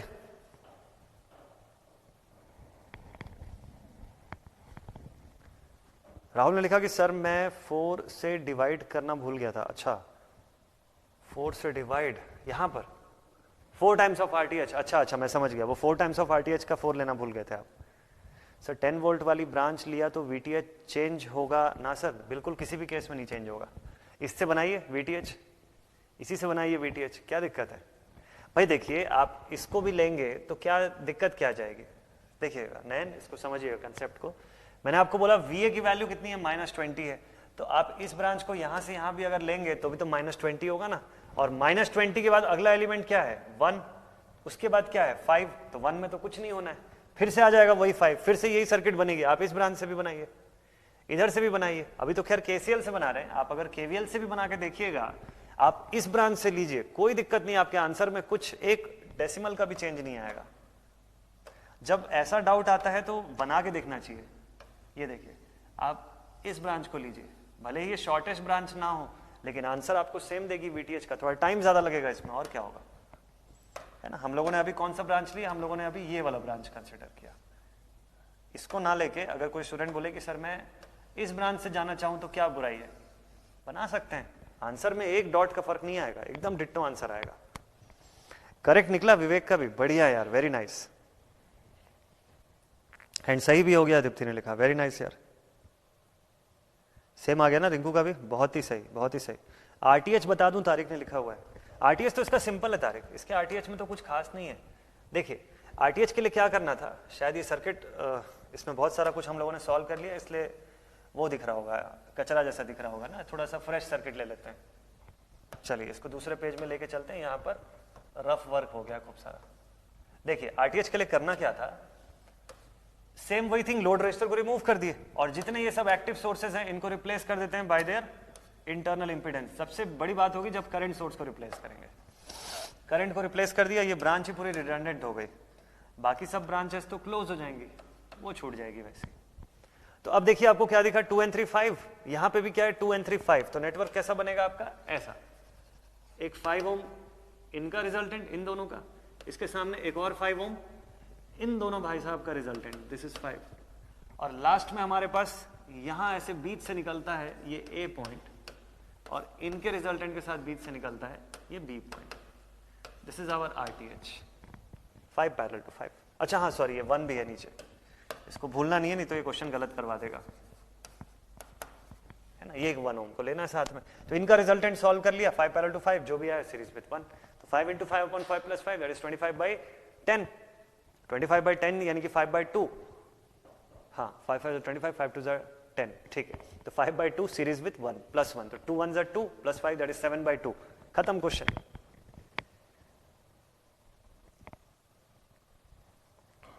है ना। राहुल ने लिखा कि हमारे पास भी ऐसे फिगर कॉपी करके इस पे ले जाने का ऑप्शन होता तो कितना अच्छा होता, है ना। बढ़िया। हाँ जी, तो मनीष ने मुझे याद दिलाया कि सर एप्लीकेशन इसका बता दीजिए। तो एप्लीकेशन जो है ना, कि शॉर्ट पाथ से करना, तो क्यों क्वेश्चन को और बढ़ाना। दीप्ति ने लिखा है कि आपने सर बोला था ना कि हमको शॉर्ट पाथ से बनाना है, बात बिल्कुल सही है, लेकिन क्योंकि एक स्टूडेंट के माइंड में डाउट आया था कि सर अगर हम इस तरफ से भी बनाते तो क्या सेम आंसर आएगा कि अलग आंसर आएगा।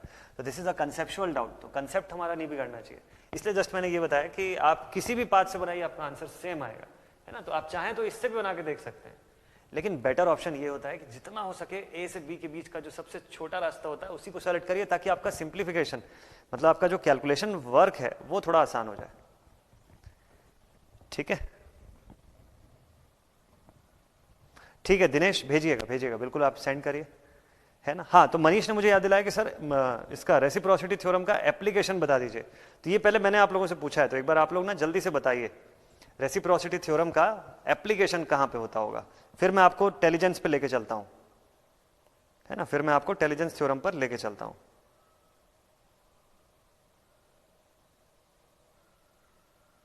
जल्दी से।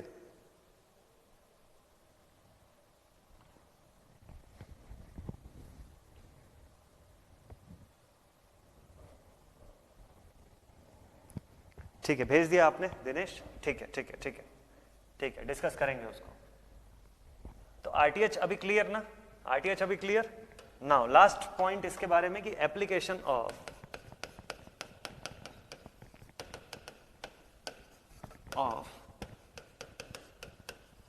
रेसिप्रोसिटी थ्योरम, ये पूछ सकता है application of reciprocity theorem.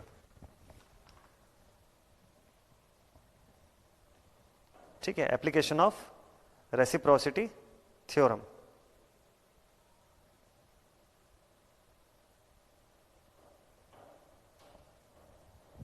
Resistance निकालने के लिए विनय ने लिखा हुआ है। ठीक है, एप्लीकेशन ऑफ रेसिप्रोसिटी थ्योरम, और कहां कहां पे होता है सोचिए।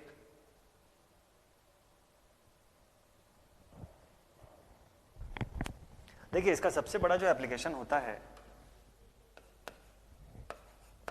to analyze the ultrasounds generated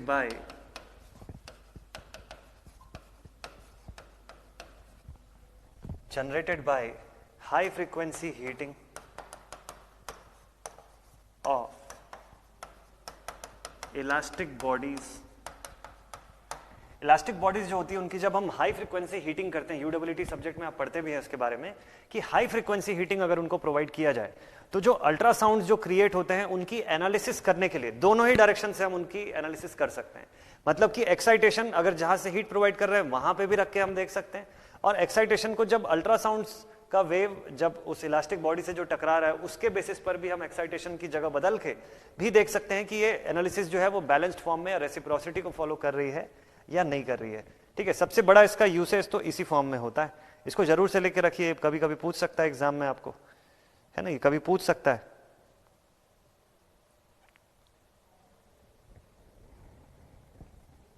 ठीक है, ये इसका सबसे बड़ा एप्लीकेशन होता है। तो मेजरली अगर देखें तो इसको इलेक्ट्रॉनिक सर्किट्स में इसे भी इस्तेमाल करते हैं, रेसिप्रोसिटी थ्योरम को वहां पर भी इस्तेमाल करते हैं। इलेक्ट्रिकल में थोड़ा कम एज कंपेयर टू दैट इसका यूज होता है ना। तो जैसे मैक्स पीटी हो गया, इलेक्ट्रॉनिक सर्किट्स में ज्यादा प्रेफर होता है, रेसिप्रोसिटी हो गया।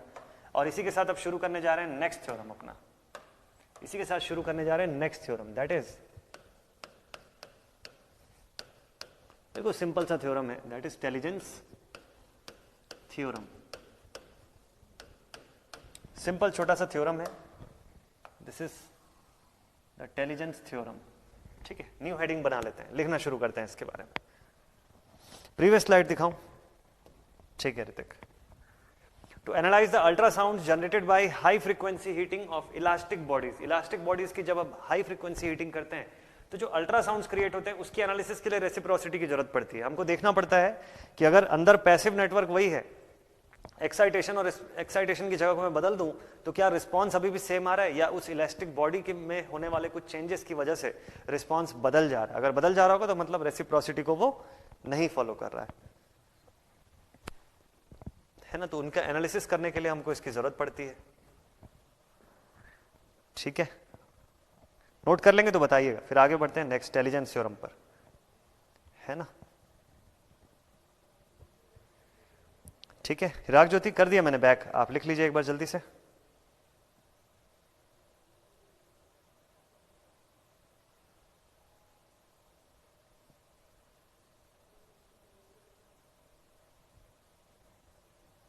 ये डन, लिख लिया सभी ने? ये लिख लिया क्या आप सभी ने? तो आगे बढ़ते हैं नेक्स्ट थ्योरम की तरफ। अगला बिल्कुल सिंपल सा इजी सा थ्योरम है, दैट इज इंटेलिजेंस थ्योरम। ठीक है,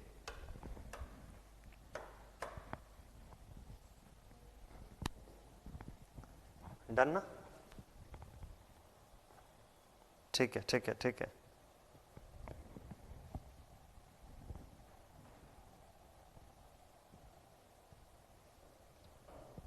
ठीक है विवेक बताइए,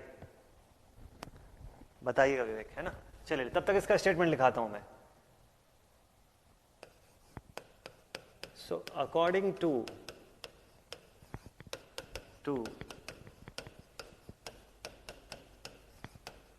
the intelligence theorem,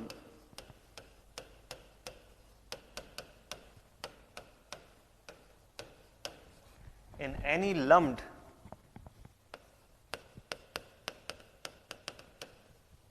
arbitrary lumped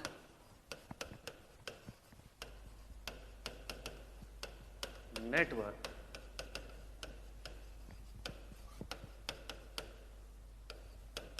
the algebraic sum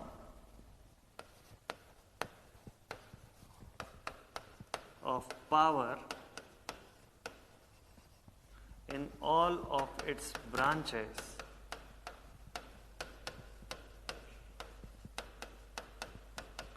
will be 0. Algebraic sum of power in all of its branches will be equal to 0. ठीक है,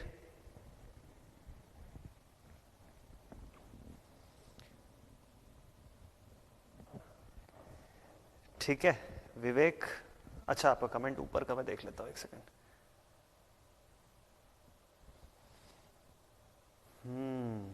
ठीक है ठीक है, तो ये चीजें आप डिस्कस कर सकते हैं ना, जो सेशन होगा दास सर के साथ आप लोगों का, उस सेशन में ये सब प्रॉब्लम्स, इसी सब चीज़ों को सुनने के लिए, इसी सब चीज़ों के बारे में बात करने के लिए तो वो सेशन रखे हुए हैं ना, कि आप लोग अपना जो भी क्वेरीज रहे, प्रॉब्लम्स रहे, सजेशंस रहे, वो सब डिस्कस कर सकें, है ना। तो आपको पढ़ने में कोई डिफ़िकल्टी है, कुछ चेंजेस चाहते हैं, ऐसा कुछ भी चीज़ रहेगा तो उसके लिए सर आपको सपोर्ट करेंगे, है ना। उसमें आप अपनी क्वेरीज उनसे पूछ पाएंगे, उसी के लिए आज का जो सेशन है ना वो है ना।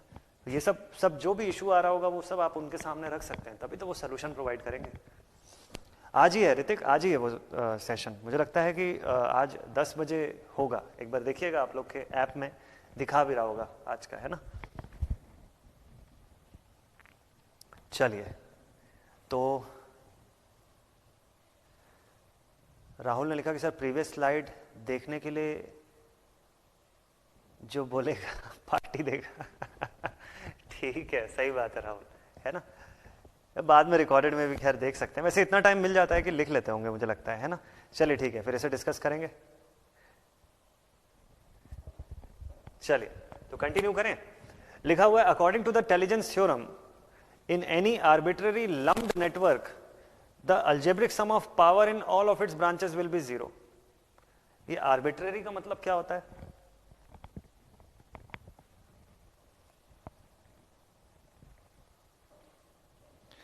नैन ने लिखा कि सर डिफरेंट पाथ से वीटीएच मेरा इक्वल नहीं आ रहा है सर, सॉरी करके। बिल्कुल इक्वल आएगा, आप सोल्यूशन का फोटो खींच के मुझको भेजिए, ठीक है। जब मैं क्लास लेके जब फ्री होऊंगा तो मैं जरूर आपका सोल्यूशन पूरा चेक करूंगा, अगर कहीं पे कुछ मिस्टेक लगा तो मैं आपको लिख के भेजूंगा, बट ऐसा हो ही नहीं सकता है ना। वो श्योर 100% इक्वल आएगा, सेम आएगा, कहीं कुछ कैलकुलेशन में गड़बड़ तो नहीं हो रहा है। मैं एक बार देख लूंगा, ठीक है। तो नैन भेज दीजिएगा मुझको फोटो खींच के आप, है ना, अभी से भेज के रख दीजिए, फिर मैं जब भी फ्री होऊंगा मैं देखूंगा जरूर। जितेंद्र ने पूछा कि सर सुपर पोजिशन का हमारे एवरीडे लाइफ में क्या और कहां पर यूज है? देखिए सुपर पोजिशन थ्योरम हमारे एवरीडे लाइफ में बेसिकली इंडस्ट्रीज में तो इसका यूज है कि हम हर एक पर्टिकुलर सोर्स से आउटपुट देखते हैं, मल्टीपल सोर्सेज हम कनेक्ट करके रखते हैं, मल्टीपल जगह से हम सप्लाई प्रोवाइड कर रहे होते हैं, ठीक। तो उससे हम देखते हैं कि कितना आउटपुट हमको मिल रहा है, ओवरऑल कितना आउटपुट मिल रहा है। और डेली लाइफ में भी अगर आप देखो तो हमारे पास मल्टीपल पॉइंट्स हैं जिससे कि हम एनर्जी का आउटपुट ले रहे हैं। तो हम हर सोर्स को, अगर उस पॉइंट को एज अ सोर्स ले लें, तो हर सोर्स से कितना आउटपुट निकल के आ रहा है वो अल्जेब्रिक सम करके हम टोटल आउटपुट बता सकते हैं कि भाई जब सब सोर्सेज एक साथ काम कर रहे हैं तो टोटल कितना आउटपुट है। वो किसके बराबर होगा? जो आपके घर पे जो सप्लाई आ रही है उस सप्लाई का जो कंजम्पशन है या जो डिलीवरी है उसके एग्जैक्टली इक्वल आ जाएगी वो वैल्यू। तो वहां पर ये चीज कर सकते हैं, है ना। हाँ 10 o'clock दिखा रहा है ना,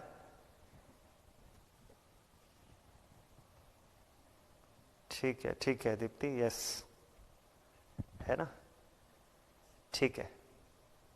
चलिए तो शुरू करें, स्टार्ट करें अब इसका सॉल्यूशन। चलिए तो थोड़ी देर से मैं कमेंट देखता हूं, तब तक इसका थोड़ा सा और कुछ पॉइंट डिस्कस करते हैं। तो इंटेलिजेंस थ्योरम ये बोलता है कि algebraic sum of v into I, है ना, शॉर्ट में सबस्क्रिप्ट में यहां पर k लगा देता हूं मैं, जहां k की वैल्यू 1 से लेके अगर n तक वेरी करती है तो इनका जो अलजेब्रिक सम है this should be equal to 0।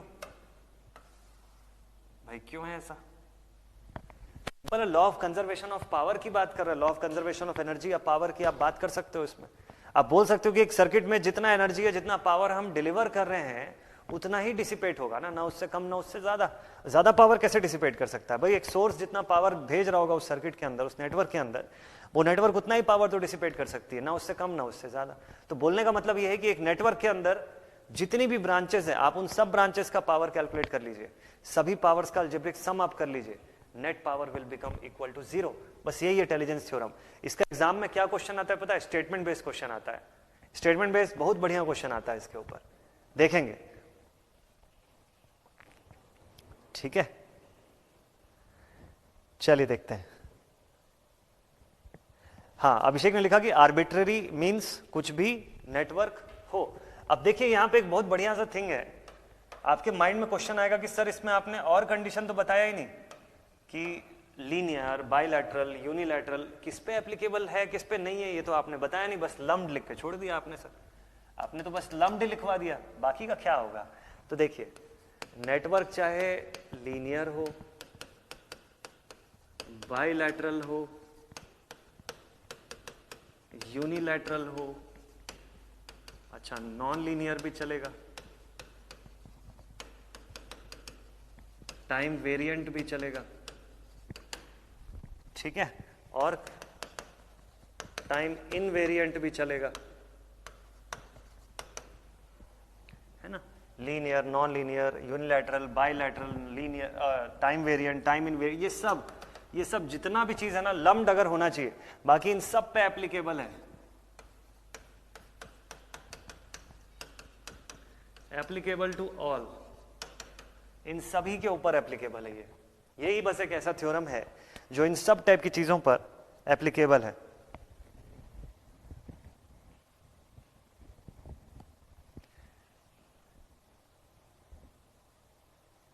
ठीक है राहुल, यस राहुल मौर्य ने पूछा हुआ है कि सर प्रीवियस ईयर के पेपर की पीडीएफ मिल सकती है क्या जो आपने सॉल्व करवाए थे? कौन से एक बार मुझे बताया। अच्छा यहाँ अभी जो एमसीक्यू में जो बना रहे थे हम लोग, एमसीक्यू में जो बना रहे थे उसको बोल रहे थे क्या आप? वो जो प्रीवियस ईयर वाला? ठीक है। तो अच्छा के मीन्स, के जो है वो यहाँ पर एक कांस्टेंट की तरह शो कर रहा है, जो न्यूमेरिक वैल्यूज होंगी जो 1 से लेके n तक वेरी कर सकती है ना, 0 नहीं, 1 से n के बीच में वेरी करेगी। तो किसी भी एक लम्ड नेटवर्क के भीतर ये algebraic sum of v and algebraic product of जो v एंड i है ना, वो आपको क्या मिलेगा? इक्वल टू 0, यानी net power dissipated is equal to net power delivered. Simple सी बात है, पावर का फिनोमिना बस यहां पर डील हो रहा है यहां पर। हाँ ठीक है ना राहुल, मैं आपको ये जो एमसीक्यूज वाले पार्ट है ना, ये अभी तो नहीं, क्योंकि मैं आगे और भी कुछ एमसीक्यूज करवाऊंगा आप लोग को, तो वो जब पूरा कंप्लीट हो जाएगा तो चैप्टर के लास्ट में एक अलग से मैं एक पीडीएफ बना के ना आप लोग का ऐप पर अपलोड करवा दूंगा, ठीक है। तो वो ऐप पर से डायरेक्ट आप सभी डाउनलोड कर पाएंगे।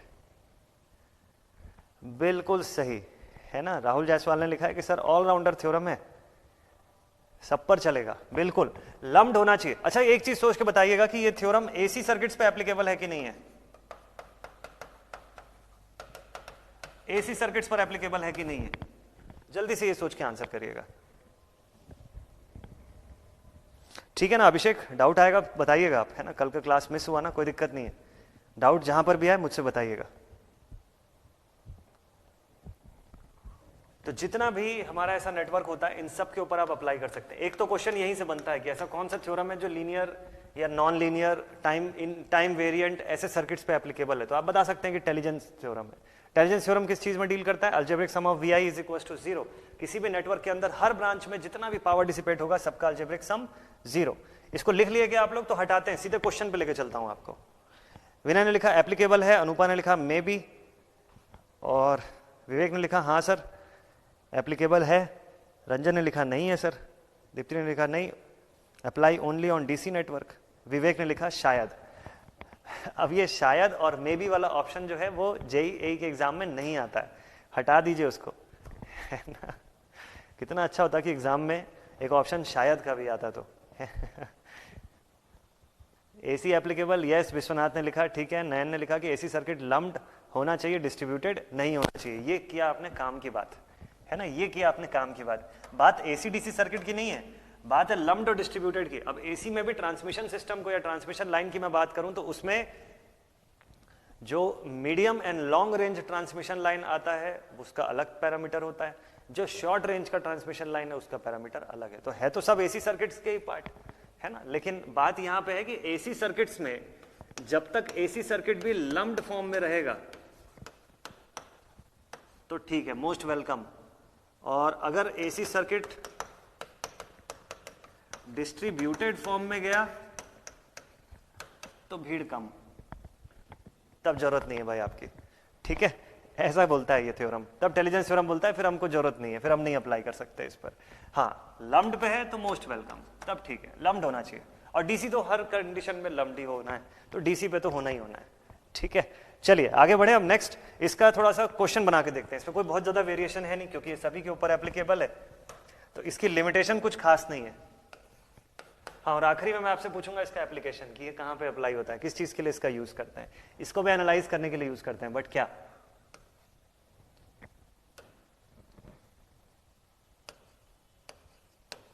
प्रूफ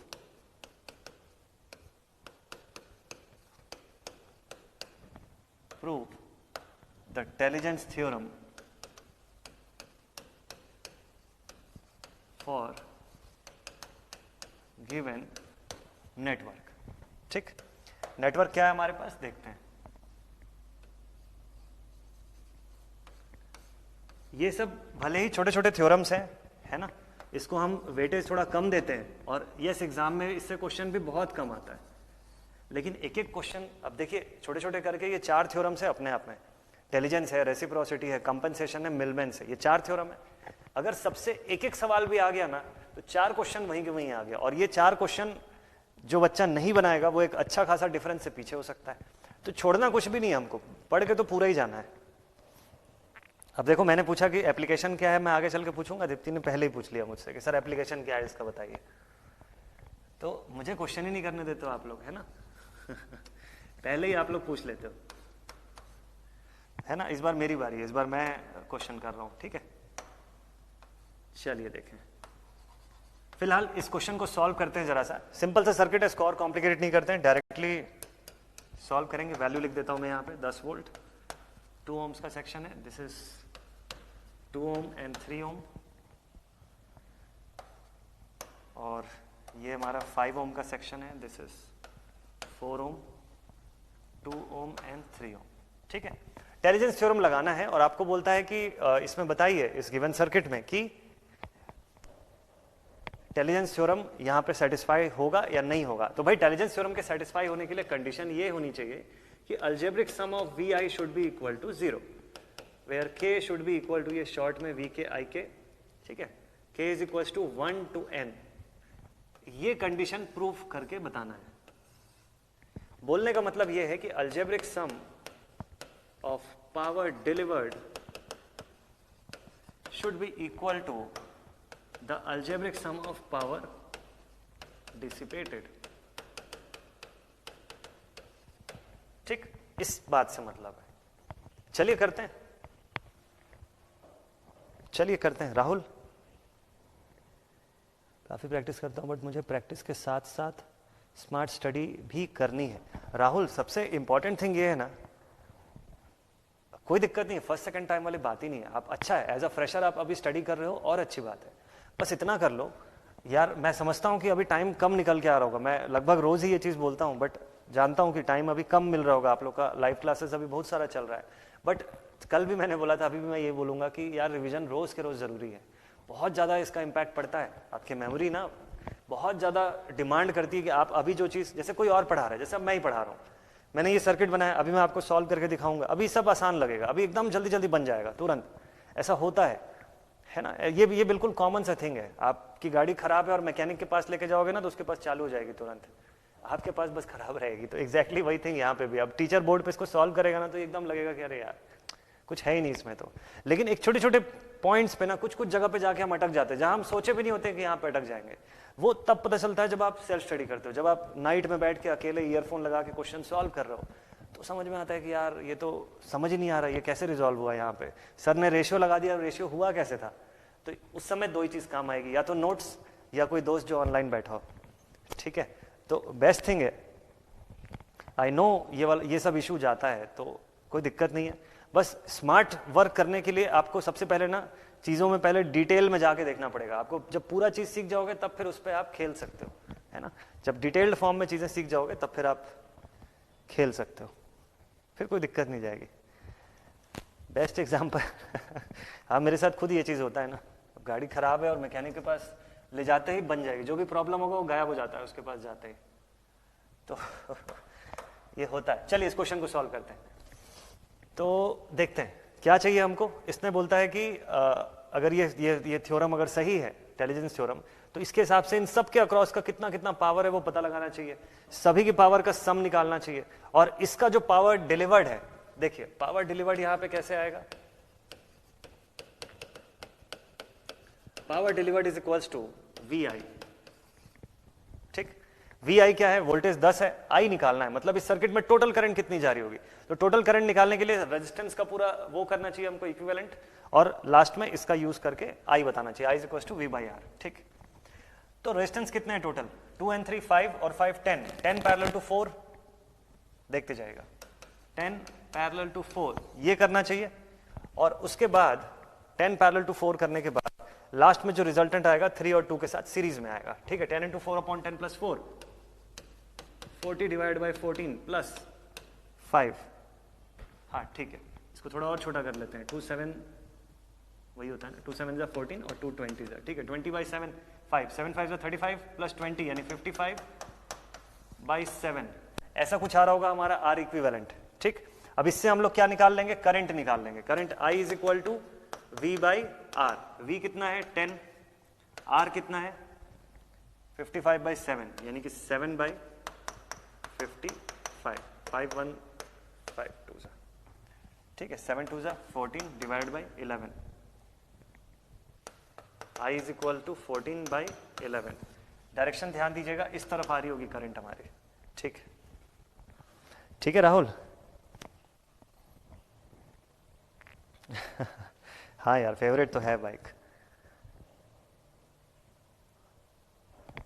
तारिक, तो ये गाड़ियों की चर्चा हम लोग अगली बार करेंगे, है ना। बट बाइक मुझे ज़्यादा पसंद है कार वार की तुलना में। आई लव बाइक, मतलब कार वार चाहे जितनी भी हो, बट एक दो बाइक होनी चाहिए आदमी के पास कम से कम, तो उसमें घूमने का मज़ा ही अलग होता है। खैर 110 by 14 ओम्स आ रहा है, ठीक है, ठीक ठीक है ना। हिराग ज्योति ने लिखा कि सर टाइम मैनेज ही नहीं कर पाते, करना पड़ेगा ना यार। अभी यही सबसे टफ टास्क है, ये टाइम मैनेजमेंट ही ना बहुत जरूरी पार्ट है अभी लाइफ में।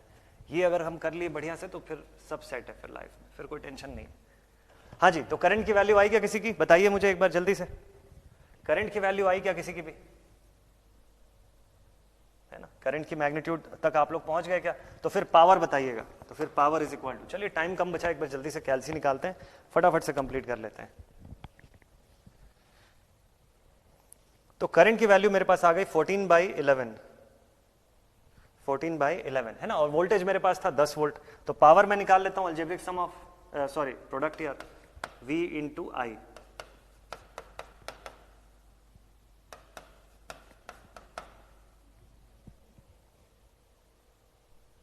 This value is 12.727. ये क्या है? This is power delivered. इसको छोड़ देते हैं इधर, अब बाकियों का कैलकुलेट करते हैं। कितना आ गया? सेम आ गया, ठीक है ठीक है। जितेन का भी आ गया 14/11 करंट की मैग्नीट्यूड, ठीक, एम्पियर्स, ठीक है। मैं एकदम रफ टाइप का कर दे रहा हूँ सॉल्व, नेक्स्ट टाइम से इसको मैं अच्छे से प्रॉपर स्टेप बाय स्टेप पूरा सॉल्व करके दिखाऊंगा, है ना, ऐसे में नहीं तो मजा नहीं आएगा।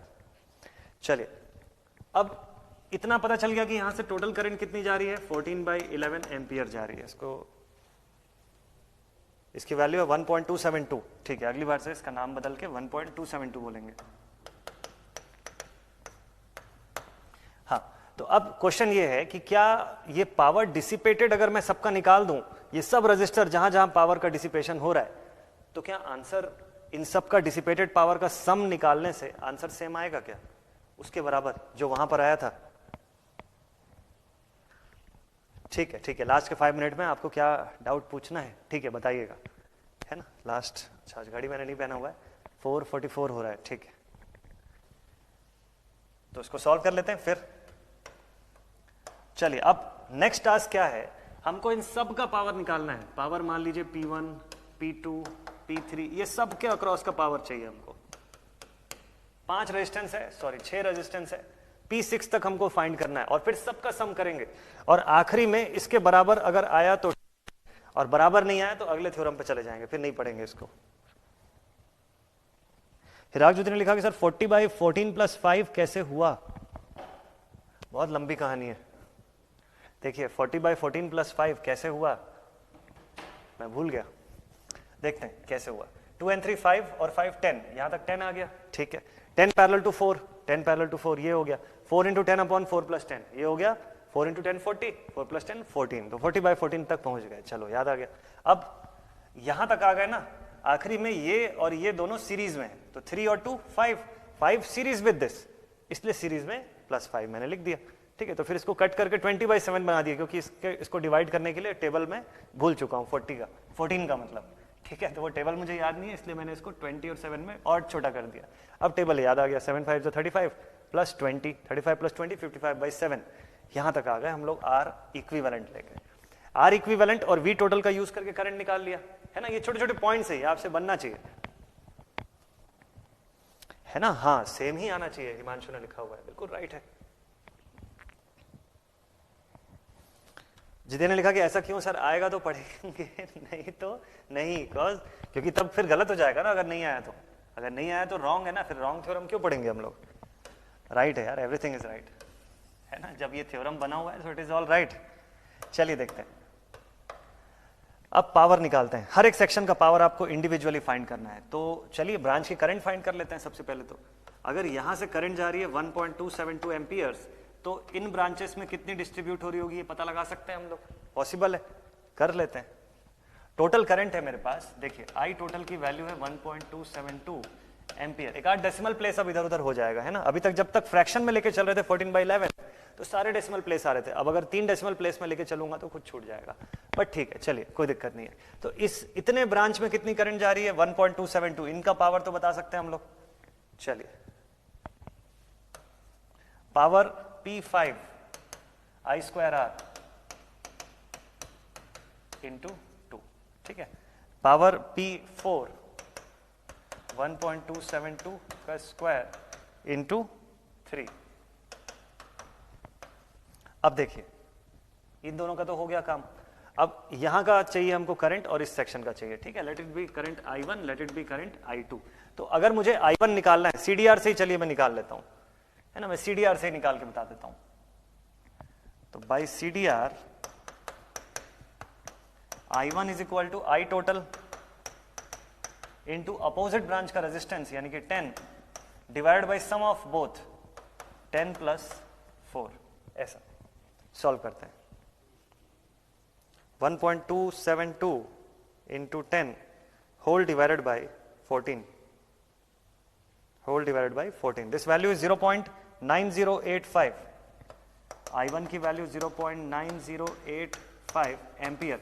मैं अभी क्या कर रहा हूं, मैं दोनों ब्रांच की करंट निकाल रहा हूं। एक बार करंट आ गई तो पावर बताना मेरे लिए आसान हो जाएगा, ठीक है, बस इसीलिए मैं कर रहा हूं।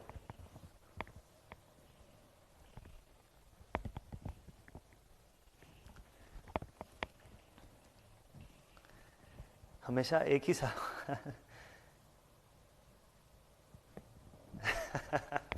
नाम याद हो गया राहुल को, है ना, ठीक है यार।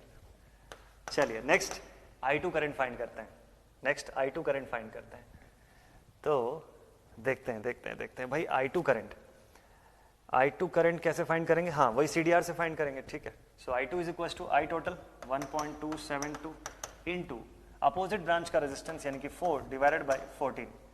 तो बस कुछ नहीं, ऊपर 4 आ जाना है, ऊपर 4 लिख देते हैं और बाकी सब कुछ सेम है, 0.363 एम्पियर। अब ये दोनों ब्रांच की करंट आ गई ना, इन्हीं का यूज करके बाकी के पावर्स निकालते हैं। चलिए P6 4 और 5 तो हो गया, P6 की वैल्यू देखते हैं कितनी आएगी। तो पावर 6 जो है, इसमें करंट कौन सी जा रही है, I1 जा रही है, तो 0.9085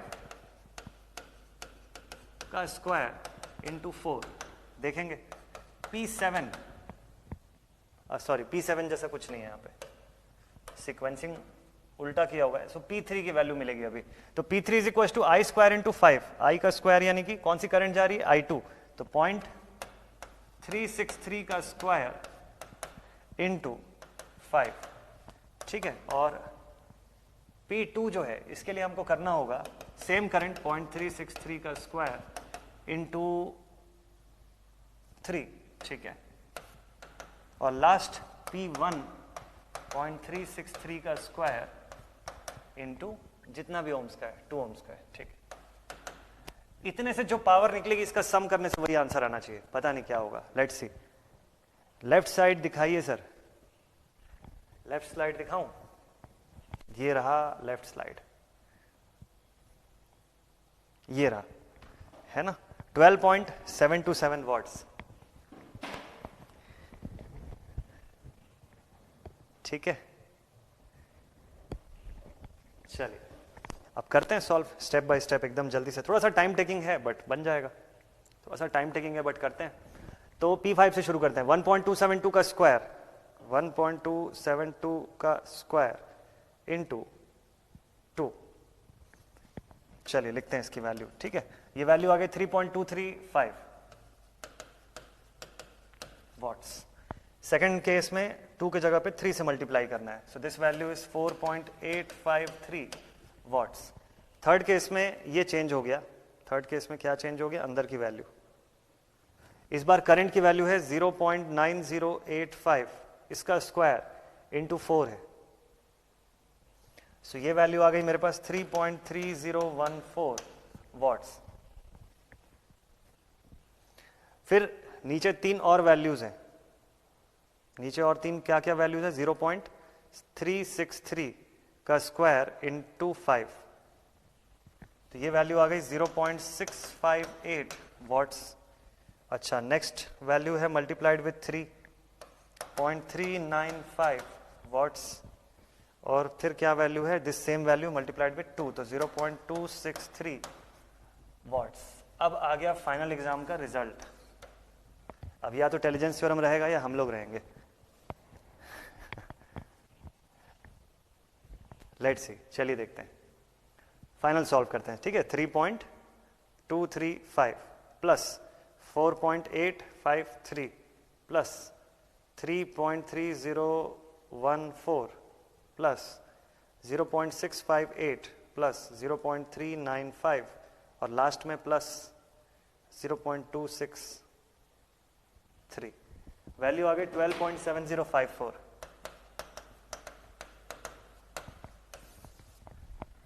चलिए चेक करें जरा, 12.727, ठीक है। डेसिमल में थोड़ा सा डिफरेंस है, बट आप देख सकते हैं कि पावर डिलीवर्ड और पावर डिसिपेटेड बिल्कुल बराबर पहुंच रहा है, बिल्कुल बराबर है, ठीक है। तो power dissipated power delivered intelligence theorem, तो मतलब पढ़ेंगे इंटेलिजेंस थ्योरम हम लोग, है ना, मतलब सही है। इंटेलिजेंस थ्योरम में कुछ भी मतलब ऐसा प्रॉब्लम है नहीं, ये जस्ट प्रूफ करने के सेंस में मैंने आपको बताया, अदरवाइज इतना बड़ा ऐसा क्वेश्चन कभी भी नहीं आएगा आपके एग्जाम में। आपके एग्जाम में जो क्वेश्चन भी आएगा वो हार्डली एक मैश का या 2 मैश का क्वेश्चन रहता है, जिसमें आपको बस एक एक सेक्शंस का पावर कैलकुलेट करना रहेगा और उसको पावर डिलीवर्ड से मैच करके देखना होगा कि दोनों की वैल्यू सेम आ रही है नहीं आ रही है ना। सो इन दिस क्वेश्चन क्या पूछा हुआ था कि prove the intelligence theorem for the given network, तो बोल सकते हैं कि यस, ये लिखने में बड़ा मजा आता है, ऐसे 2 लाइन और ऐसे 2 डॉट्स के साथ, वाह, हेंस प्रूव्ड। स्पेलिंग गलत है, proved, now it is right. Nayan, तो ठीक है, इंटेलिजेंस थ्योरम का मेन मुद्दा हमको समझ में आ गया ना। वो बस आपको इतना बताता है कि कोई भी लम्प्ड नेटवर्क अगर है, कोई भी टाइप का लम्प्ड नेटवर्क हो, चाहे वो टाइम वेरिएंट हो या ना हो, लीनियर हो ना या नॉन लीनियर हो, है ना, बाइलैटरल हो यूनिलैटरल हो, फर्क नहीं पड़ता, जितना पावर आप उसमें प्रोवाइड करेंगे उतना ही डिसिपेट हो सकता है, ना उससे कम ना उससे ज्यादा, ठीक है। तारिक ने लिखा कि सर आप तो बोले थे कि छोटा सा थ्योरम है। अरे थ्योरम छोटा ही है, एप्लीकेशन बड़ा हो गया, एप्लीकेशन वाज लॉन्ग, थ्योरम तो छोटा सा ही है, क्या रखा है बताइए, उसमें कोई फॉर्मूला भी नहीं था। जूम आउट कर दूं? हिराग ज्योति आप देख देख के लिख रहे हैं पूरा, मतलब है ना, देख के नहीं लिखना है यार, ये सब खुद से सॉल्व करना है। इसमें कुछ ऐसा मैंने कुछ भी नहीं इसमें बताया है जो पहले से आप नहीं जानते हैं। इसमें मैंने जो भी लिखा है वो सब जानते हैं, CDR आपको पता ही है पहले से, है ना, ये एक एक जगह का पावर निकालने का आपको पता ही है, ये तो खुद से करना है, तभी तो उतने टाइम में आपसे जल्दी से बनेगा। हाँ पूछिए पूछिए, अब आप भी क्वेश्चन पूछिए। क्लियर? तो इंटेलिजेंस थ्योरम ऐसे अप्लाई होता है। अब क्वेश्चन ये था कि इसका एप्लीकेशन कहां पे है, ये मैं आप लोगों से पूछने वाला था। इंटेलिजेंस थ्योरम का एप्लीकेशन क्या होता है, कहां पे इसको अप्लाई करते हैं भाई। कल के सेशन पर जब हम लोग मिलेंगे ना, तो आखिरी के 2 थ्योरम्स जो हैं उसको कंप्लीट कर लेंगे, कवर करेंगे, मस्त उसको मस्त टाइप से कंप्लीट करेंगे। एक बज गया आपका मिलमेंस थ्योरम, एक बज गया कंपेंसेशन थ्योरम, ये दोनों भी कंप्लीट कर लेंगे हम लोग कल।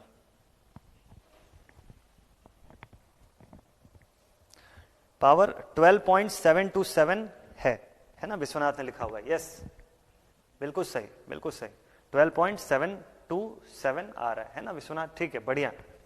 और इन सबको अगर मैं 14/11 लेके ही सॉल्व करूं तो लगभग इसके बराबर पहुंच जाएंगे हम लोग, लगभग इसके बराबर पहुंच जाएंगे। डेसिमल ले लिया और फिर उसमें 3 प्लेसेस की वजह से कुछ थोड़ा सा डिफरेंस आया।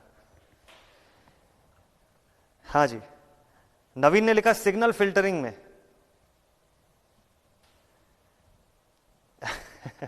रंजन ने लिखा कि स्लाइड देखकर ही छापना पड़ता है सर। अरे नहीं यार, ऐसा मत करो, स्लाइड देख के नहीं, ये तो छोटा सा क्वेश्चन है यार, इसको खुद से सॉल्व कर सकते हैं, है ना। जितनी देर में मैं समझा रहा हूं आप तो उतनी देर में लिख सकते हो, आपको थोड़ी ना किसी को बताना है। तो फटाफट से पेन उठाए, कॉपी उठाए, तुरंत सॉल्व करने लग गए, वेट करने की जरूरत नहीं है किसी की, है ना। फिर जब तक मैं ये सब एक एक वैल्यू जब तक कैलकुलेट कर रहा हूं तब में आपका आंसर आ जाएगा। देखिए, हाँ, तो क्वेश्चन ये था कि इंटेलिजेंस थ्योरम कहां पर एप्लीकेबल, किस पर एप्लीकेबल है, इसका एप्लीकेशन लिख लें। पिछले पेज में लेके चलता हूं मैं, यहां पर ही थ्योरम लिखे है ना, इसी के बगल में इसका एप्लीकेशन लिख देते हैं। इट्स एप्लीकेशन इज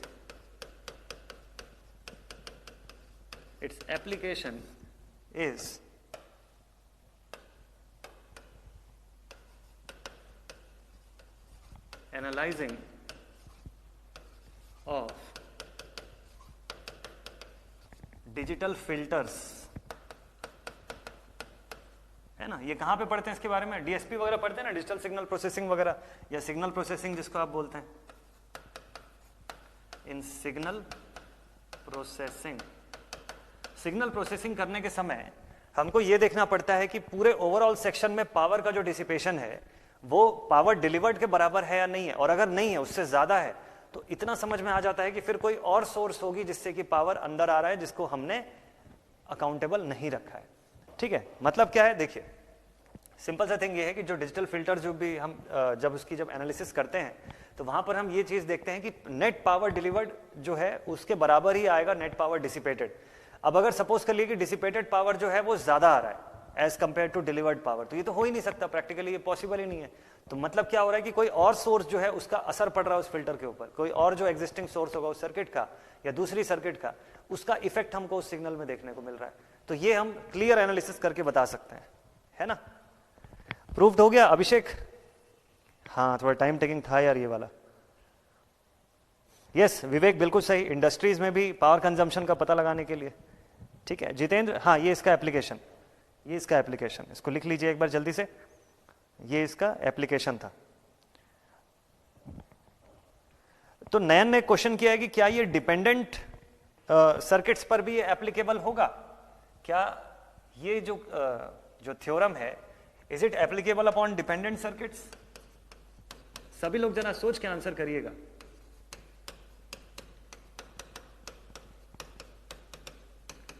एप्लीकेबल और नॉट, है ना? ये क्वेश्चन अच्छा पूछा आपने नयन। तो सब लोग जरा बताइएगा कि क्या ये डिपेंडेंट सर्किट पे एप्लीकेबल होगा या नहीं होगा, है ना? है ना दीप्ति? जल्दी जल्दी एकदम जल्दी। यस ठीक है। तो डिपेंडेंट सर्किट्स का क्या भाई, हमको एक चीज पता है कि लम्प्ड सर्किट होना चाहिए, लम्प्ड नेटवर्क होना चाहिए, फिर चाहे वो जिस भी टाइप का हो, चाहे जिस भी टाइप का हो। अनुपा ने लिखा नॉट एप्लीकेबल, विनय ने लिखा यस, अभिषेक ने लिखा यस एप्लीकेबल, अनुपा ने लिखा नॉट एप्लीकेबल सर। होगा बट इंडिपेंडेंट भी होना चाहिए, राहुल ने लिखा है। देखिए इंपॉर्टेंट थिंग ये है, एकदम सही, किसने लिखा? ये राहुल ने लिखा ना ये वाला चीज, बहुत बहुत बढ़िया लिखा आपने कमेंट, ये बिल्कुल जरूरी बात है। इस टाइप का डिटेलिंग अगर आपके माइंड में रहेगा ना तो आपसे क्वेश्चन कभी गलत हो ही नहीं सकता। ये बहुत अच्छा डिटेलिंग के साथ आपने लिखा कि डिपेंडेंट सर्किट की बात नहीं है या डिपेंडेंट सोर्स की बात नहीं है, बात यह है कि उसको सपोर्ट करने वाला इंडिपेंडेंट सोर्स है कि नहीं अंदर। अगर नहीं है तो फिर तो पूरा पैसिव एलिमेंट है, फिर उसको पावर डिलीवर कौन करेगा? पावर डिलीवर करने के लिए कोई तो इंडिपेंडेंट सोर्स भी चाहिए ना वहां पे। तो अगर इंडिपेंडेंट सोर्स के साथ लगा हुआ है ना ये डिपेंडेंट सोर्स, तो चल जाएगा, तो फिर कोई प्रॉब्लम नहीं है, तो फिर कोई दिक्कत नहीं है सॉल्व करने में। लेकिन अगर सिर्फ डिपेंडेंट सोर्सेस लगे हुए हैं उस सर्किट में तो कैसे? तो फिर पावर डिलीवर ही नहीं होगा, तो डिसिपेशन का तो सवाल ही नहीं उठता। तो पूरे पैसिव नेटवर्क पे तो नहीं लग सकता ना, है ना? तो अगर सिर्फ इंडिपेंडेंट सोर्सेज हैं तो not applicable, dependent sources along with independent sources हैं तो एप्लीकेबल। इसको कहीं लिख लेते हैं साइड पे, ओनली डिपेंडेंट सोर्स। तो नयन का क्वेश्चन और राहुल का इस पर जो रिमार्क, ये दोनों ही बहुत ही बढ़िया था। इसी दोनों से पूरा सोल्यूशन बन जाता है इसका कि ओनली डिपेंडेंट सोर्स है तो not applicable,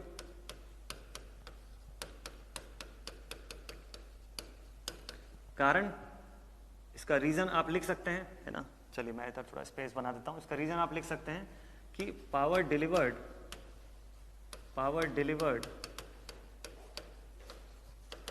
zero. Power delivered हमको मिलेगा ही नहीं इस केस में। हाँ लेकिन अगर dependent source plus independent source भी अगर है तो बढ़िया है, तो फिर एप्लीकेबल, तो फिर एप्लीकेबल है। ठीक है, ये इसका कंक्लूजन बनता है फाइनली। हाँ एग्जैक्टली अनुपा, बिल्कुल सही, because only dependent circuit is dead circuit, है ना? ये एकदम सही है। पूरा डिपेंडेंट सर्किट अगर है it is equivalent to a dead या पैसिव नेटवर्क। वो तो पैसिव है ना, पावर कौन डिलीवर करेगा उस सर्किट में, है ना? अनुपा बिल्कुल सही। तो इंडिपेंडेंट सोर्स का होना जरूरी है उसमें, एटलीस्ट एक इंडिपेंडेंट सोर्स होना चाहिए। और ये जो डिपेंडेंट सोर्स होगा आपका, ये जिसके ऊपर भी डिपेंड कर रहा है वो वैल्यू जनरेट होनी चाहिए किसी इंडिपेंडेंट सोर्स के हेल्प से। तो वोल्टेज डिपेंडेंट सोर्स है, करंट डिपेंडेंट सोर्स है, जिस पे भी हो, अगर ये वोल्टेज डिपेंडेंट भी है तो वहां पे वोल्टेज बन रहा होना चाहिए ड्यू टू अनदर सोर्स। ठीक है, तो यस, बाकी फिर ये सब पे एप्लीकेबल है। डिस्ट्रीब्यूटेड छोड़ के हर किसी पे इसको आप अप्लाई कर सकते हैं। तो चलिए दिस इज इट, आज की क्लास में बस इतना ही रखते हैं और थोड़ी देर में आप लोगों का फिर नेक्स्ट सेशन भी होगा, तो कोई दिक्कत नहीं है ना? ये अभी दिख रहा होगा एक साथ पूरा बोर्ड पर। चलिए, तो आज की क्लास अब यहीं पर एंड अप करते हैं, मिलते हैं आप लोगों से अब कल के सेशन में। कल और दो नए थ्योरम्स जो है हमारे, मिलमेंस हो गया और कंपनसेशन हो गया, उसमें से कोई एक पढ़ेंगे, बढ़िया टाइम रहा तो दोनों पढ़ लेंगे। ठीक है, आज की क्लास मस्त क्लियर है ना आप सभी को? इंटेलिजेंस में कोई डाउट तो नहीं? इंटेलिजेंस प्रूव हुआ तो आप पढ़ रहे हैं, इसीलिए कल क्वेश्चन बनाना है, लेकिन इंटेलिजेंस का एक आध क्वेश्चन और बनाएंगे। Thank you so much for the hearts, thank you so much for the hearts dear Rahul, Abhishek, है ना, Vivek, Vinay, thank you so much dear.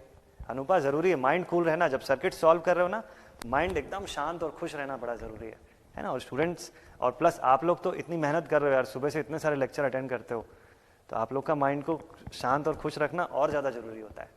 चलिए तो आज की क्लास यहीं पर एंड अप करते हैं, मिलते हैं आप सभी से कल के सेशन में। टिल देन स्टे कनेक्टेड और मस्ट टाइप से अपनी पढ़ाई करते रहिए। Thank you very much.